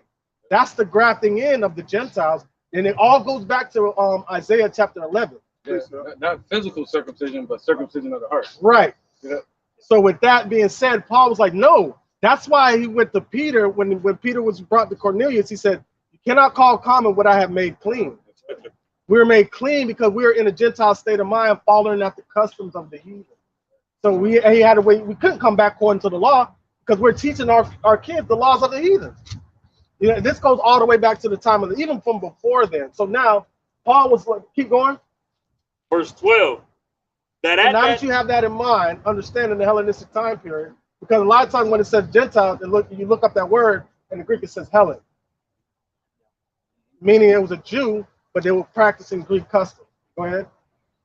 Ephesians chapter 11, it's like Ephesians chapter 2, verse 12, that at that time ye were without a Mashiach, being aliens from the commonwealth of Israel and strangers from the covenant of promise, having no hope, without power in the world. Without God in the world, we Without had no God. hope. That's We that, had that's no that, hope. that's that them afar off. You know? All right. Now, somebody, where is it in Romans? They were grafted out. They were thrown out because of disbelief. The grafted back in. What is it? Romans 11. 9 to 11. Romans 11. Yeah. Zechariah 2 and 10. I got it. All right. Because they were grafted. They were cast out because of disbelief. That part. All right. Bring that out real quick for my control. All right, this is the book. Is it cool if I get your thoughts on something real quick? Okay. So you see, Matthew chapter 7, you mentioned this earlier,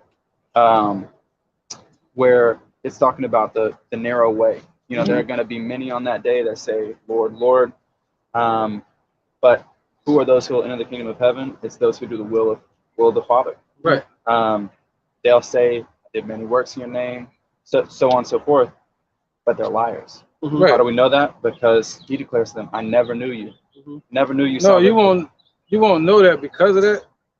You'll know it because if we say it's going to happen and it don't happen, you'll know we're not prophets. Right. Yeah. What is that?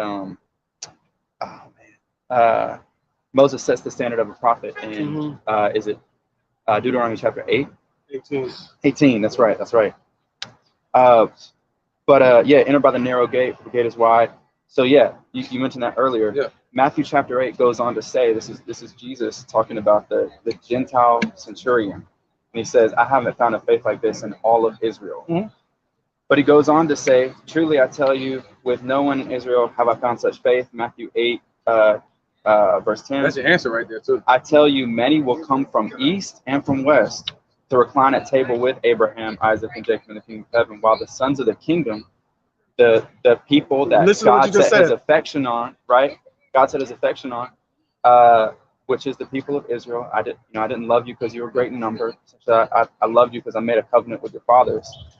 While the sons of the kingdom will be thrown into outer darkness, in that place where there will be weeping and gnashing of teeth. So even Jesus acknowledges that Gentiles, those far off from far off, east and west, they will come. Where was Israel scattered? Yeah, east and west. Okay, so that would be the understanding. Yeah, so that's what he's saying. I got to gather. That's why he said, I have sheep that are not of this fold. But why? And it was just read the wrong way. So you said, I have not found so much faith in Israel, meaning like, I've been looking all through Israel and I found you finally. They said the same thing about Nathaniel. But wouldn't even Israelites that are scattered be sons of the kingdom as they are ethnic Israelites? First covenant. I see where you're going with it. Do First you covenant. understand? What's your point? Yeah, Okay, so wouldn't even Israelites that are scattered ethnically be considered sons of the kingdom? No. Because God set his affections on ethnic Israel. No, No. he said not because they're all seed of Abraham. Somebody get that? How are they scattered? There you go. What is that? Romans 9. That's where I'm at. Yeah, somebody get that real quick. I'm gonna break it down. Good points, man. I just want to show you. Yeah. No, this is helpful. I appreciate you guys. Let's start from dialogue. Let's start from The children not yet being born? no, let's start from 1. This is the book of Romans, This Paul speaking. We know that. chapter 9.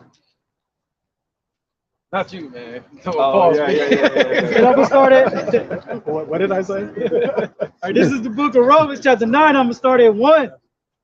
I say the truth in the Mashiach, I lie not. Right. So this is the truth. You know that. Go ahead. My conscience also bearing me witness in the Holy Ghost that I have great heaviness and continual sorrow in my heart. For I could wish that myself were accursed from a Mashiach, from my brother and my kinsmen, according to the flesh. Whoa, so his brothers and his kinsmen according to the flesh. People of Israel. See that? Yeah, The Israelites. Yeah. See that? So that's who Paul was set up for. Yeah. Who are Israelites? Who are Israelites? To whom pertain of the adoption. Oh, so what happened when you cast somebody off? You what? adopt them back. See that? The adoption belongs to Israel, not to the other nations. Right? And the glory. And the glory, which is the kingdom. We just read that in Revelation. I was talking about the gates and all that. That's the glory being glorified. Go ahead. And the covenants. And the covenants. Both covenants. Not the first covenant given to Moses and the covenant given from Yahushua. Is that not talking about all of the covenants of the Old Testament? No. Namely, Abrahamic new covenant, Davidic covenant, the promise of the new Jeremiah. covenant. The covenants were given to the people of Israel, right? Abrahamic covenant, like your people will be more numerous than the stars. No, he's talking about these two covenants. I'm gonna show you. Okay. Somebody get that Jeremiah, I think it's 31. 31. Yeah, Ezekiel 36. Those are the two. The new covenant. Yeah, those are two covenants. But there are multiple covenants throughout the Old Testament. But, the Abrahamic covenant, the Davidic covenant, even the promise of the new covenant. Okay, fair enough. And those are all given to was the people Abraham, of Israel. You know what I'm saying? Yeah, they were all given to Israel. Right. All given to the people. So if you want to help me with that, I'll take that. You can give it to Israel. But it's still talking about these two covenants. All right, let's read it. Whoever got it, somebody get it. Yeah, please. This is the book of Jeremiah, chapter 31, verse 31. You gotta probably know it, but Behold, the days come, saith the Lord, that I will make a new covenant with the house of Israel. we didn't get that covenant. He already laid the foundation for it, but we are here fighting to get that reward, to receive it. What's that? The new covenant is a new body with the laws written in our inward part. Yeah. Not this sinful flesh that we got to wrestle against. Right. All right, go ahead. And with the house of Judah. They're going to make it with the house of Israel and the house of Judah, not with the other nations. All right, go ahead. Not according to the covenant that I made with their fathers. Not according to the same one you was just talking about. Well, partially with Moses. Go ahead. In the day that I took them by the hand to bring them out of the land of Egypt. See that covenant. He brought us out of Egypt. He made an agreement with us. Now he's going to make a new agreement with us. You see that? All right, go ahead. So that belongs to who? That's enough with it. Go ahead. Romans 9. Let's finish that off. All right, this is back at the book of Romans. So this belongs to Israel. He just said it. Right? Go ahead. Chapter 9. I'm going to start at the top of 4 again. Who are Israelites? To whom pertaineth the adoption and the glory in the covenants, in the giving of the law, in the service of the Most High. The service of the Lord. That means coming out here doing his work and teaching. He said he chose through the foolishness of preaching that we should be saved. So this is the way. You know, not the churches that are set up, no other way. You got to do it this way. And that's the way out of here, doing the work. Go ahead. And the promises. And the promises. What's the promises? From Abraham. So the promises, what you were talking about, the promises were given to Israel. All the promises from Abraham, Isaac, Jacob, all of that landed on Israel. That's the promise of the kingdom. Promises of us to be as the sand of the sea. And that only a remnant was going to be saved. See that? So where are the other nations fitting in the remnant? Yeah. You feel me? Yeah. He said 144,000. And 1/3 of the men. I do agree with you that the 144,000 are the Jewish remnant. I 100% agree with that. How the Jews in the latter days will be the evangelistic witness. But they ain't gonna all be dark skinned. That's what I'm trying to tell you. We're gonna be scattered everywhere. So you might go over to China from all kindreds of the earth. See that? Scattered everywhere. You might find some Israelites over there. You feel me? Some Filipinos. A lot of the Filipinos are Mexicans, are Issacharites. You know what I mean? But, Scottish. Yep. Who was reading something else? Ephesians. We're reading Ephesians. Yep. Precept real quick. This is the book of 1 Corinthians, chapter 12, verse 2. You know that you were Gentiles carried away unto these dumb idols, even as you were led. So, y'all people was led into these, during the time of the Greeks, falling after the ways of the Greek, whatever the case may be. You see what I'm saying? They was led into these dumb idols. Right. And once you follow after the idol, you are then a Gentile. You got to come back to the scriptures and follow laws, statutes, commandments to the best of your ability. Yep. Zechariah 2:10. This is Zechariah chapter 2, verse 10. Sing and rejoice, O daughter of Zion. Oh, so we're supposed to be singing and rejoicing, Go ahead. It says, for lo, I come, and I will dwell in the midst of thee, saith the Lord Yahweh. Right, go ahead, keep going. And many nations shall be joined to the Lord Yahweh in that day, right, and shall be my people. So my Israelites. I can prove that too if you need the nation. We can show you that. Anything you need to show you, go ahead. It says, and I will dwell in the midst of thee, and thou shalt know that the Lord Yahweh of hosts has sent me unto thee. And the Lord Yahweh shall inherit Judah his portion in the Holy Land, and shall choose Jerusalem again. So he's gonna choose us again. That's that bringing back. Yeah, that's the I return. totally believe that. I believe that there is a remnant, a chosen remnant of the people of Israel, the Jewish people, ethnic Jews. I totally believe that. But when I read a Galatians 3, where it says that that all are sons of God through faith in Jesus Christ.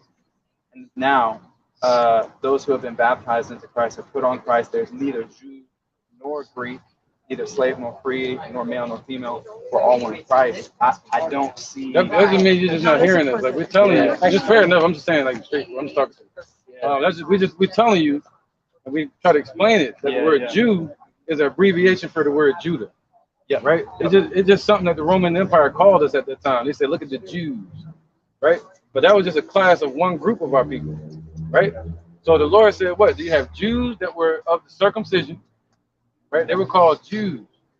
Circumcision, meaning the ones that kept the law, and they was being overzealous, ready to put somebody to death for breaking the law. Yeah. They didn't believe that Paul Messiah. calls them dogs. Call them like Philippians dogs. 3, Basically like dogs. Yeah. They didn't believe that Messiah. They didn't. Some of the Sadducees didn't believe in the spirit.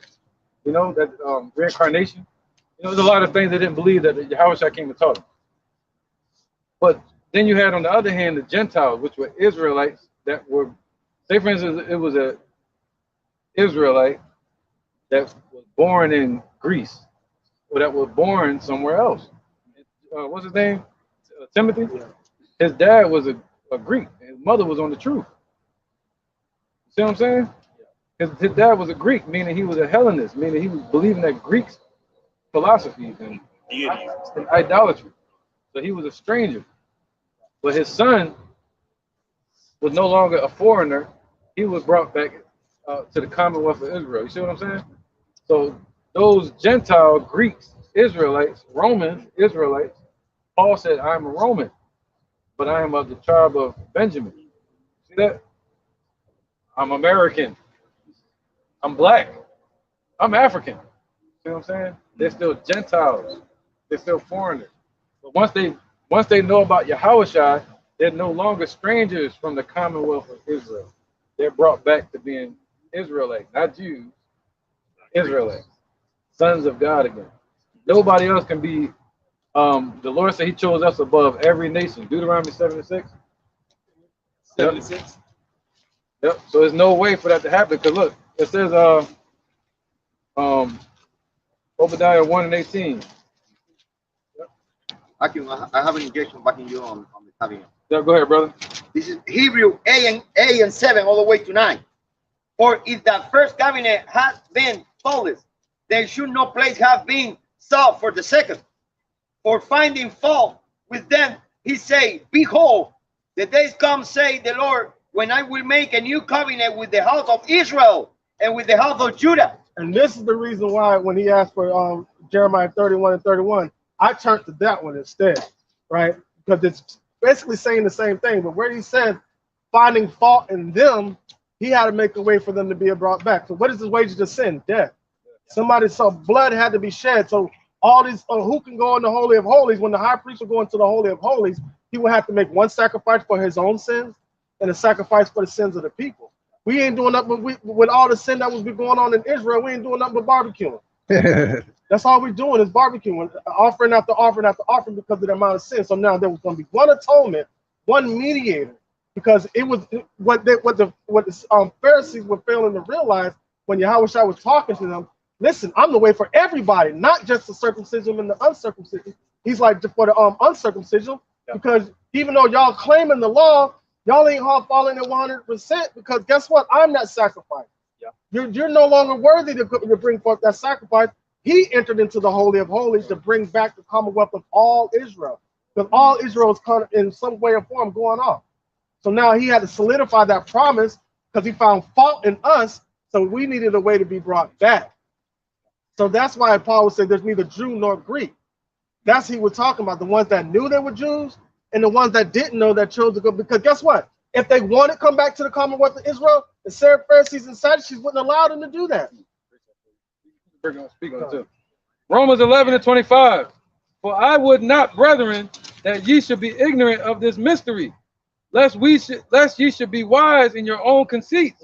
If somebody don't want to get the mystery, they're wise in their own conceits. You know what I mean? That blindness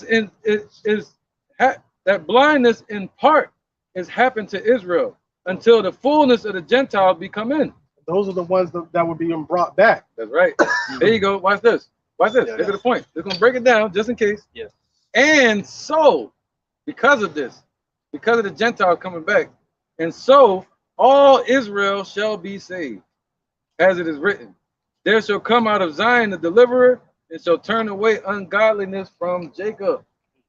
That's what it's all about. One more. For this is my covenant unto them, when I shall take away their sins. There you go. Look at that covenant again. See that? So that's unto them, unto Israel. So what sins do Esau? It was never given to them. So how can they return back to it if it was never theirs? Yeah. You feel me? So the Lord said this about Esau. Well, actually, yeah, get that real quick. Yeah. Let me get this real fast. Romans 9:27. Isaiah also crieth concerning Israel. Though the number of the children of Israel be as the sand of the sea, a remnant shall be saved, man. So it's all about that. That's all the Lord dealing with, is Israel. He like, yo, if you don't get right, I'm gonna cut you off and leave you with the heathens. He ain't worrying about bringing heathens and no. He's like, yo, I'm gonna cut you off. I'm gonna take them a few. Yeah, I guess my understanding of that word, Gentile. Yeah, it just was off a little bit. Well, yeah. Now, not coming at you, but it is. I wanna. Foreigner, is there? I wanna study some more, and I appreciate you guys. But it's not a nation. It's Gentile is foreigner. Yeah. Foreigner is. You know what I mean? So you would say, Israel. So even going back to Romans 11, partial hardening has come upon Israel, an ethnic group, right? That like the nation of Israel. You would agree that that's what I agree.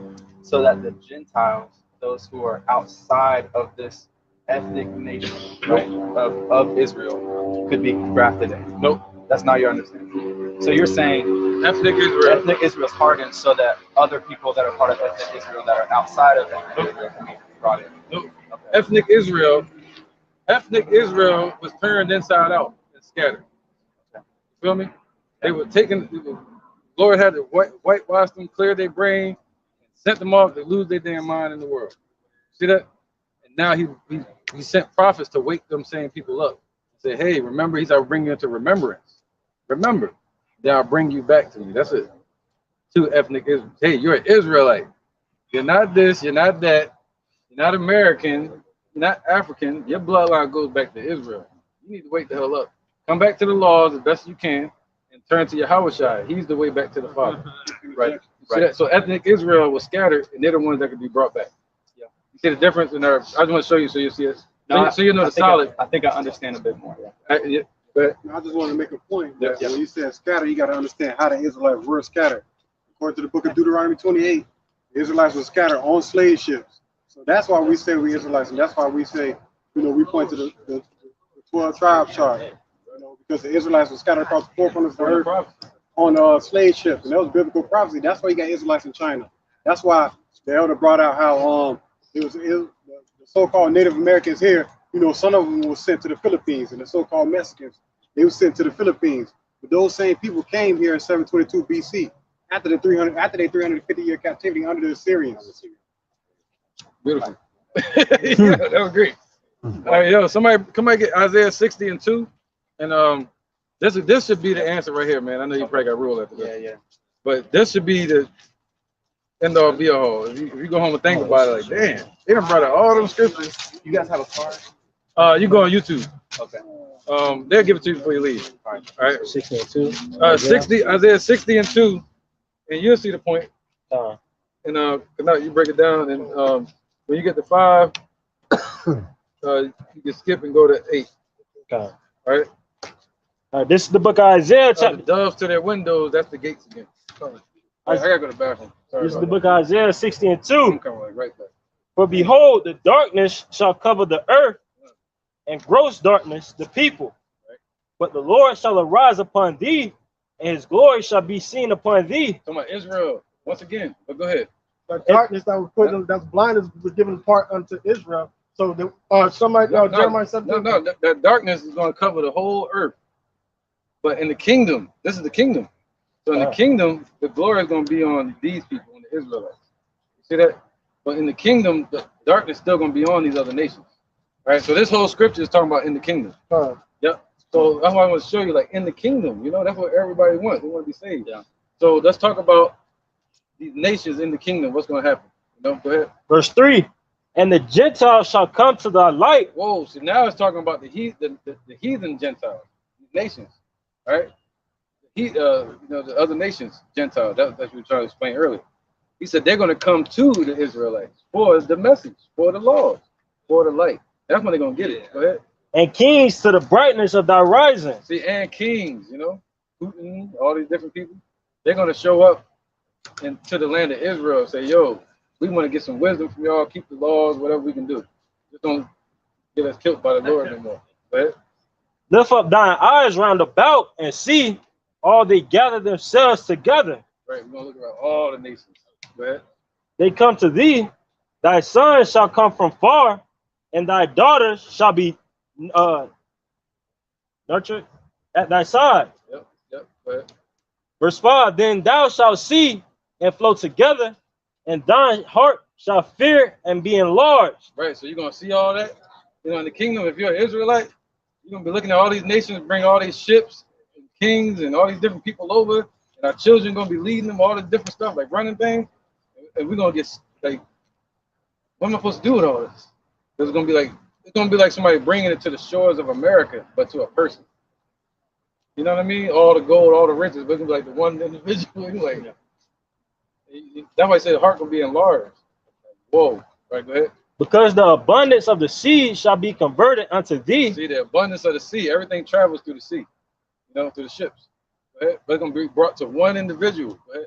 The forces of the Gentiles shall come unto thee. The forces of the Gentiles, meaning the riches and wealth of these nations, are going to come unto us. Go ahead. You want to skip down to verse 8. Yeah, who are these that fly as a cloud and as the doves to their windows? Right. The cloud represents the chariots. You know, cloud by day, fire by night. They're going to be, the elect are going to be taken up into those chariots, and they're going to be flying into their windows. The windows, what? The gates again. 12 tribes of Israel, the 12 gates. Go ahead. Verse 9. Surely the vials? Not vials? The isles shall wait for me. Whoa, the island's gonna wait. Go ahead. They're gonna be waiting for you outside your house. And you sleep. There's gonna be ships all out there waiting to undock.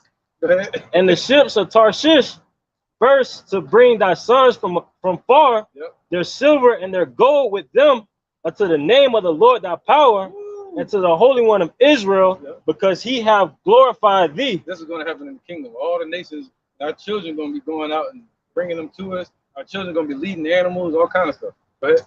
Fine. Verse 10. And the sons of strangers shall build up thy walls. What? The sons of strangers shall build up thy walls. The sons of strangers.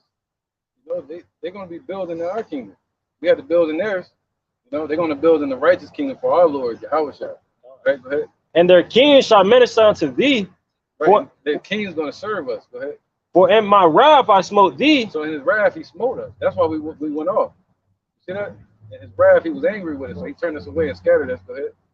But in his favor have he had mercy on thee. See that? So in his favor he's going to have mercy on who? Israel. He said what? Isaiah 14:1. Go ahead.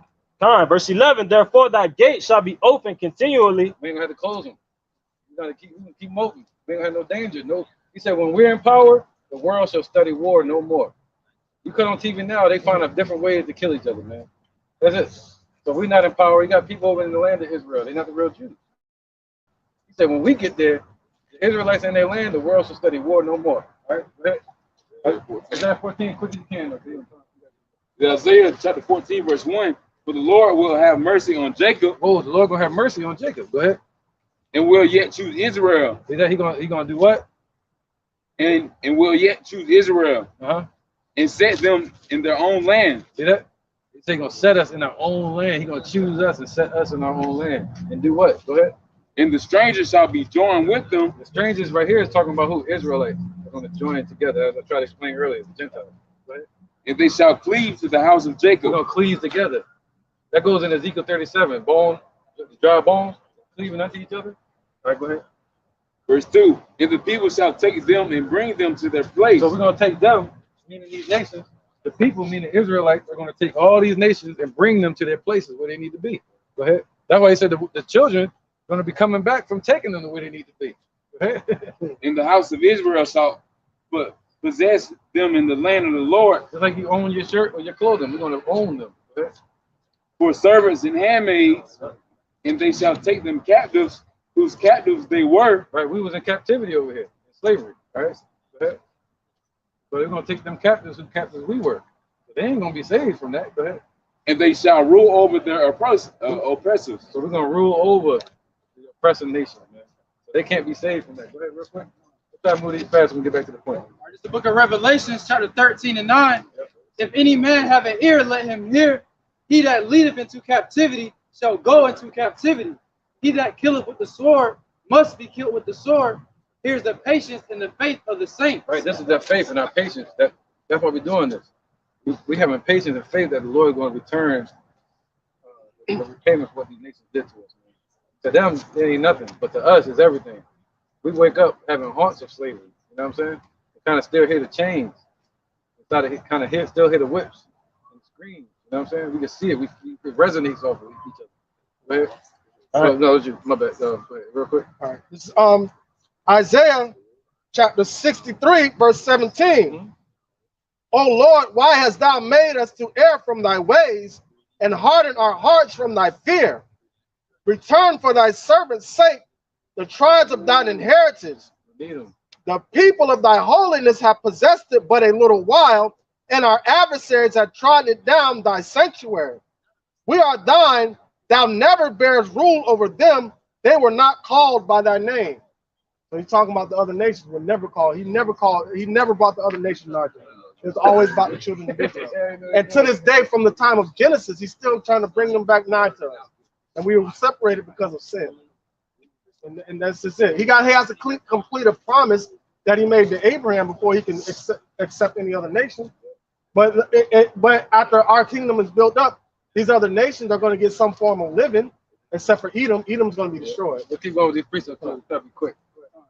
Book of Joel, chapter 2 and verse 7. He got one, and that should be it for him. He probably got one more question.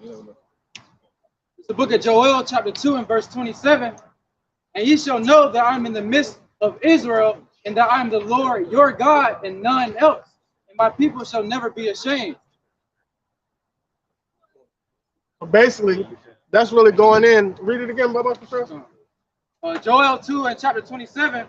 And ye shall know that I'm in the midst of Israel, and that I'm the Lord your God, and none else. And my people shall never be ashamed. So that's the Lord God, your God, and no one else. My people shall never be ashamed. See, that's the shameful spewing that these other nations are trying to spew out. They're trying to bring everybody in. And this goes all the way back to Psalms 83. They're trying to bring everybody in so Israel be cast out, trodden down, and never be existence on this earth. They're trying to erase the name of Israel. That's why they want to bring in the Gentiles. But the Lord has a different he has a different motive behind it. He's bringing his people back. So somebody want to get on? You said there was another precept over here? Just a little bit more than that. Just talking about that point. All right, go ahead. Isaiah 60 and 11. Oh, yeah, one. You got to bring this up. This one be a little long. This is explaining it's like in the kingdom, all the nations gonna be bringing stuff to it. Right. You know. All right, this is the book of 2nd Ezra, chapter 4, verse 36. Thou shalt find that Israel by name hath kept thy precept, but not the heathen. All right, so you shall find by Israel by name have kept thy precepts, not the heathen. He never gave his word. The only covenant that he made with the whole earth was the rainbow with Noah, that he wouldn't destroy the earth with water anymore. This time it's going to be with fire. But it's the judgment to all the northern nations, and 2/3 of Israel are going to hit this next upcoming judgment with these nuclear missiles. But it's only salvation. That's why he says he told a woman at the well, He worshiped, he was talking to the Samaritan woman. Because at that time, you had Ephraim that dwelled in that land. They started going off with the idols of Samaria. All right, so now with the Assyrians. So now she was talking about, oh, our father Jacob. She tried to graft herself in right there. See how she tried to do that? But no, he said, you worship you know not what. For we know what we worship, for salvation is of the Jews. That came out of the Messiah's mouth. He said, and now is when the true worshiper shall worship the Father in sincerity and in truth, because the Father seeketh such a worship. It's all about the truth. You know, it's all about, can he graft other nations in if he wanted to? Yeah, he could, because he's the Most High. He can do anything he wants to. But is that how he set up his covenant? No, it's not. He established his covenant with Abraham, Isaac, and Jacob. It goes back to the children of the promise. And he has to complete that promise. Jeremiah chapter 31, verse 36, verse 35. Thus saith the Lord, which giveth the sun for a light by day, and the ordinance of the moon and of the stars for a light by night, which divideth the sea when the waves thereof roar. The Lord of the host is his name. All right, so this is going out to the Negroes, Latinos, and Native Americans that were scattered throughout the four corners of the earth, that were taught to believe in these other nations, idols, and gods. But we have the true God, and they wanted to erase that from our memory. Because anytime we start praying to the true God, that's when he comes down and brings salvation and destroys these other nations in their setup. Say again? We're praying to the true God, Yahweh, and his son, Yahweh Shai. Yeah, that's me. I'm with them. Are you with them? Yeah. Okay, all right. Where are you from? What's your nationality? I'm Italian, Irish, I'm a German. What's Jew. your dad? German Jew. He's from Trieste. So those are the fake Jews. Those are the Khazars, which descended from the Ottoman Turks. So I'm a fake one. Fake one? Yeah. Ish. Fake-ish. Yeah. Okay. Trieste. My father's from northern Italy. My last name is Reichstadter. Yeah, you know the northern Italy. You know the separation between northern Italy and southern Italy. I do. All right, with the Sicilians. Why were they separated from the Sicilians? Because the families disagree. The families. Why did the families disagree? They disagree because northern Italy was still had that European bloodline and European descent, and southern Italy was taken over by the Moorish kingdom. So they had what they call Negro blood in them. That's why they separated the southern. Right, the southern Italy. Yeah, northern Italy, they speak a different language than the southern Italy. They speak Sicilian, and northern Italy speak a more Germanic version of Italian. So which one am I? Not with you guys. Someone else. I'm with someone else. I'm just like burning up. I don't know what you are. It's up to the Lord to determine that. This is the book of Revelation, chapter 2 and verse 9. I know thy works in tribulation and poverty, but thou art rich. And I know the blasphemy, of them which say they are Jews and are not, but are the synagogue of Satan. So we already know the people over there in the land today that call themselves Jews. That's why they call themselves Jewish. And according to the Jewish Encyclopedia, they're Jews by conversion, not by bloodline. And there's no way to be converted into the promise, because it all goes according to the bloodline of Abraham, Isaac, and Jacob. All right, keep going with that. I had a black dad. Is that okay? All right, keep going with that. He's just being a heel. Go ahead. This is Jeremiah chapter 31. I'm going to start back at verse 35. Thus saith the Lord, which giveth the sun for a light by day, and the ordinances of the moon and of the stars for a light by night, which divideth the sea when the waves thereof roar. The Lord of hosts is his name. All right, so you got the mighty creator of all things, right? Who created all humanity, right? But then he created a little sanctuary for himself, for his spirit to dwell in, and that was the children of Israel. Go ahead. And if those ordinances depart from before me, saith the Lord, then the seed of Israel also shall cease from being a nation before me forever. All right, so now he made Israel the lot of his inheritance. So his spirit was always going to dwell with Israel. So why would he let Israel be discontinued off this earth? He would not. He will preserve Israel, all right? And he did erase our minds to where we were taken away from our commonwealth, but we were brought back because of the promise of Yahweh Bashim Yahushai. It's okay, Elder. Go ahead. All right. Go ahead. Some more precepts. Come. Go ahead.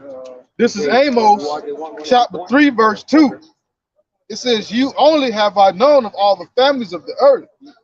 Therefore, I will punish you for your iniquity. All right, go ahead, Slaki. I'm saying, and that's just the Lord talking to who? The children of Israel.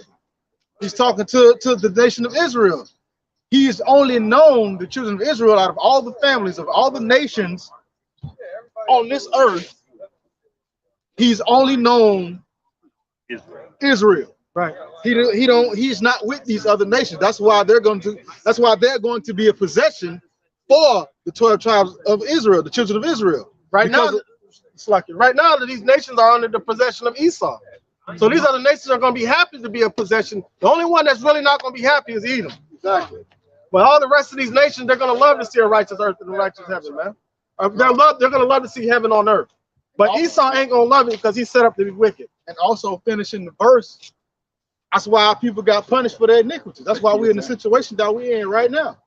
That's why you see Jake in a downtrodden condition and position. Motherfucking trash, man. We got 7%. Oh, yeah, I had 2 hours though. I'll get one more scripture. We'll get what we doing? One more. We about to wrap it up. Yeah, we got Isaiah 30. Did we read Isaiah 32 yet? No. Let's read that one. Let's get them real quick. 32. Let's get them real quick. I got you. I ain't got no battery. The book of back to the lesson. It's the book of Isaiah, chapter 13 and verse 12. I will make a man. Start from 11. This is the book of Isaiah, chapter 13 and verse 11. And I will punish the world for the evil and the wicked for the iniquity. And I will cause the arrogancy of the proud to cease. There you go. Go ahead. And will lay low the haughtiness of the terrible. Right. So the Lord going to lay low the haughtiness of these Edomites and their rulership and the terrible of our people. So within that pressure is going to come from above and press down below. And that's where a lot of Jakes and these women are. All right. And that pressure is going to bust pipes. You know, and you don't want to be up on the only thing that can sustain that pressure is going to be the Spirit of the Lord, the pillars. Go ahead. Verse 12. I will make a man more precious than fine gold. Right. Just like gold is hard to find, it's going to be hard to find the men of the Lord in that day. Go ahead. There ain't going to be no internet. Even a man's in the golden wedge of Ophir. Right. You got vocab trying to find this and shit. You know how to take your picture and map it out on Google now and see where you at. The women ain't going to be able to do that. You know, in that day, ain't gonna be no internet. They're gonna run around the street saying, where they at? Where those men at? All right, that was it? That was it. All right. So they're gonna be as precious as fine gold, man. And as a rock in the weary land. It's gonna be that weary land. All right, just like Yahweh shall be in here. Isaiah 32 and 1. The book of Isaiah, chapter 32 and verse 1. Behold, a king shall reign in righteousness. Right, that king is talking about Yahweh Shai. He's going to reign, whether they like it or not. He's going to reign in righteousness, man. Go ahead. And princes shall rule in judgment. Right, and his princes, his men, are going to rule in judgment, whether they like it or not. Right, and whether these women like it or not. Go ahead. And a man shall be as a hiding place from the wind. Right, the men of Israel, the princes, they're going to be as a hiding place from the winds, from the destruction. They're not going to be the hiding place. They're going to be as a hiding place. All right. So they're gonna be like had that protection from Yahweh, all right? From the winds, meaning the destruction.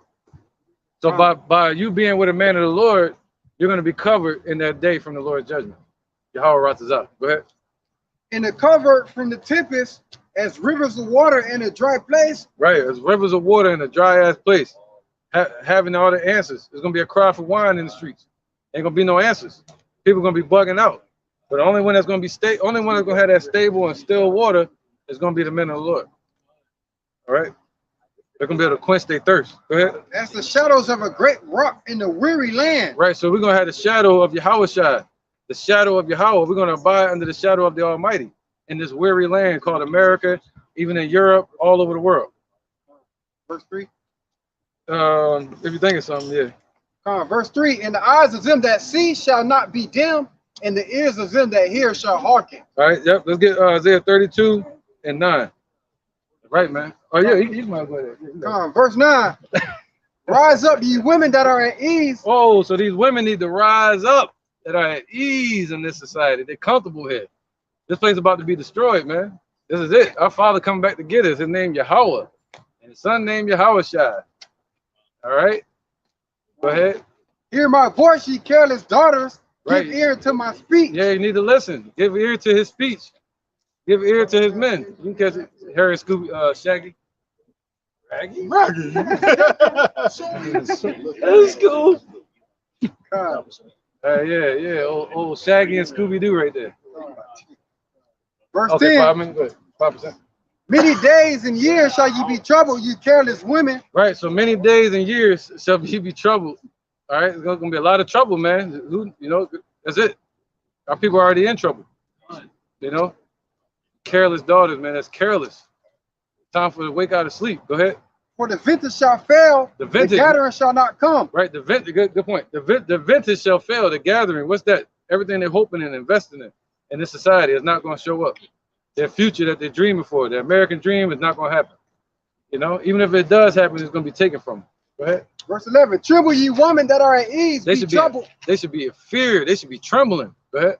Ye careless ones, strip you and make you bare. Right. Strip them and make them bare, man. That means all the jewelry, all the costly stuff they spending, all the mascara, all the hair stuff they buying, the hair products, candy bags. The masculine women, all that's about to be done away with. All right. And gird sackcloth upon your loins. Right. They shall lament for the teeth, for the pleasant fields, Right. and for the fruitful vine. G.I. Jane right here. You can catch it. Right. That was it? Oh, that was it. All right, so let's keep going. A couple more. I got a precept. Amos 5 and 18. The book of Amos, chapter 5. We got that already, but I'm bringing it out. Oh, no. We did Galatians already, too. John 4. Oh, go ahead and bring your precept up. This is the book of 2nd Ezra, chapter 16. I might not be able to do 2nd Ezra. In verse 33. The virgin shall mourn, having no bridegroom. He did it. You went straight to it. Throw it. The woman shall mourn, having no husbands. Right. The women are going to mourn, having no bridegrooms. All these gangbangers and thugs out here, rappers, that went down there and trusted Egypt, and you know what? What can I say now? Did the yeah, they did that. The oath. Yeah, they took the oath. They took the oath. Their daughters shall mourn, having no helpers. In the wars shall their bridegrooms be destroyed, and their husbands shall perish of famine. There you go, man. All right, that's it. They're gonna perish of the famine, or they're gonna die out in the war, or the race riots, or anything, man. Or the martial law, or just being out in the streets, you know, or get shot down by a cop, or they woman, you know. So that's just it, man. He said, and they're gonna mourn having no bridegrooms, man. So the Lord gonna leave them desolate. A lot of these women that trusted in this society that's been praising these wicked men. All right. So the Lord gonna take that from them. Thank you, man. I was just John 4 and 34, and then any other precept we might have time for. John 4 and 34, 3 seconds. St. John? Yeah, John 4 and 34. This is St. John chapter 4, verse 34. Yeah, all the way to 35, man. It says, Yahushua said unto them, my meat is to do the will of him that sent me, and to finish his work. Say not to ye, say not to ye. Say not ye. Say not ye, Shalaki. Say not ye. There are yet 4 months. Right, don't push it off saying it ain't gonna happen. Go ahead. And then come a harvest. Right. Behold, I say unto you, lift up your eyes and look on the fields, for they are white, are ready to harvest. Right, they're white and ready to harvest, man. The elect are ready, you know. Go ahead. And he that reapeth receiveth wages, and gathereth fruit unto life eternal. There you go, man. That both he that soweth and he that reapeth may rejoice together. There you go. So we're gonna be rejoicing together. If you want to rejoice with the men of the Lord and Yahweh Bashem Yahushua, these women, that rejoicing needs to start now. But when all hell break loose, it's gonna happen anyway. We just speaking prophecy. You know, this is gonna happen. You know, the natural chemistry is gonna happen. the love connection is gonna happen, and that love connection gonna happen through fear. The Lord gonna put fear on these women, and they're gonna be forced into to the men. You know, forced to righteousness. Yeah, they're gonna be forced to righteousness, man. All right. So any more on that? That was it. Any more precepts? That's it, man. All right. So hey, the men, yo, be in this truth. Don't be doubtful. Don't shame yourself or your woman. for your job or anything, man. Hold your head up high, rejoice, and know that you the dime piece. You know? They can choose these other nations. Let them have them. And our women talking about what they say, the passport. Oh, yeah, they talking trash stuff. Yeah, they talking about getting other men and all that. Yeah, they mad at Jake, Judah in particular, because he getting passports and sliding, going to get actual feminine women that want to be in order, and they on TikTok and whatever gram and Facebook, whatever, mad, basically talking trash and insulting men for wanting a woman in her natural state, which is feminine, fit, fertile, and pleasant to be around. Fine. Fine. Yeah. He probably throw extra on in there. He probably throw extra F in there. I don't know. Yeah. Pretty hot and tempting. All right, I'm in there. We're going to end it there. All right. We're going to end it there, man, and give praise to the Most High, all right, the right way. We're going to say, call. Alayim. La. Yahweh. Ba'ashem. Yahweh. Ba'ashem. Ha. Rakah. Quadash. Ma. All right, double honor to the elder apostles of GMS and the elders, and shalom to you, Akim and Akwatim, which means sisters that believe in sincerity and truth around the four corners of the earth. And shouts out to y'all, man. And curses to the wicked and the 2/3 of our people that don't want to get right, and to the wicked women of our nation. Shalom. Shalom.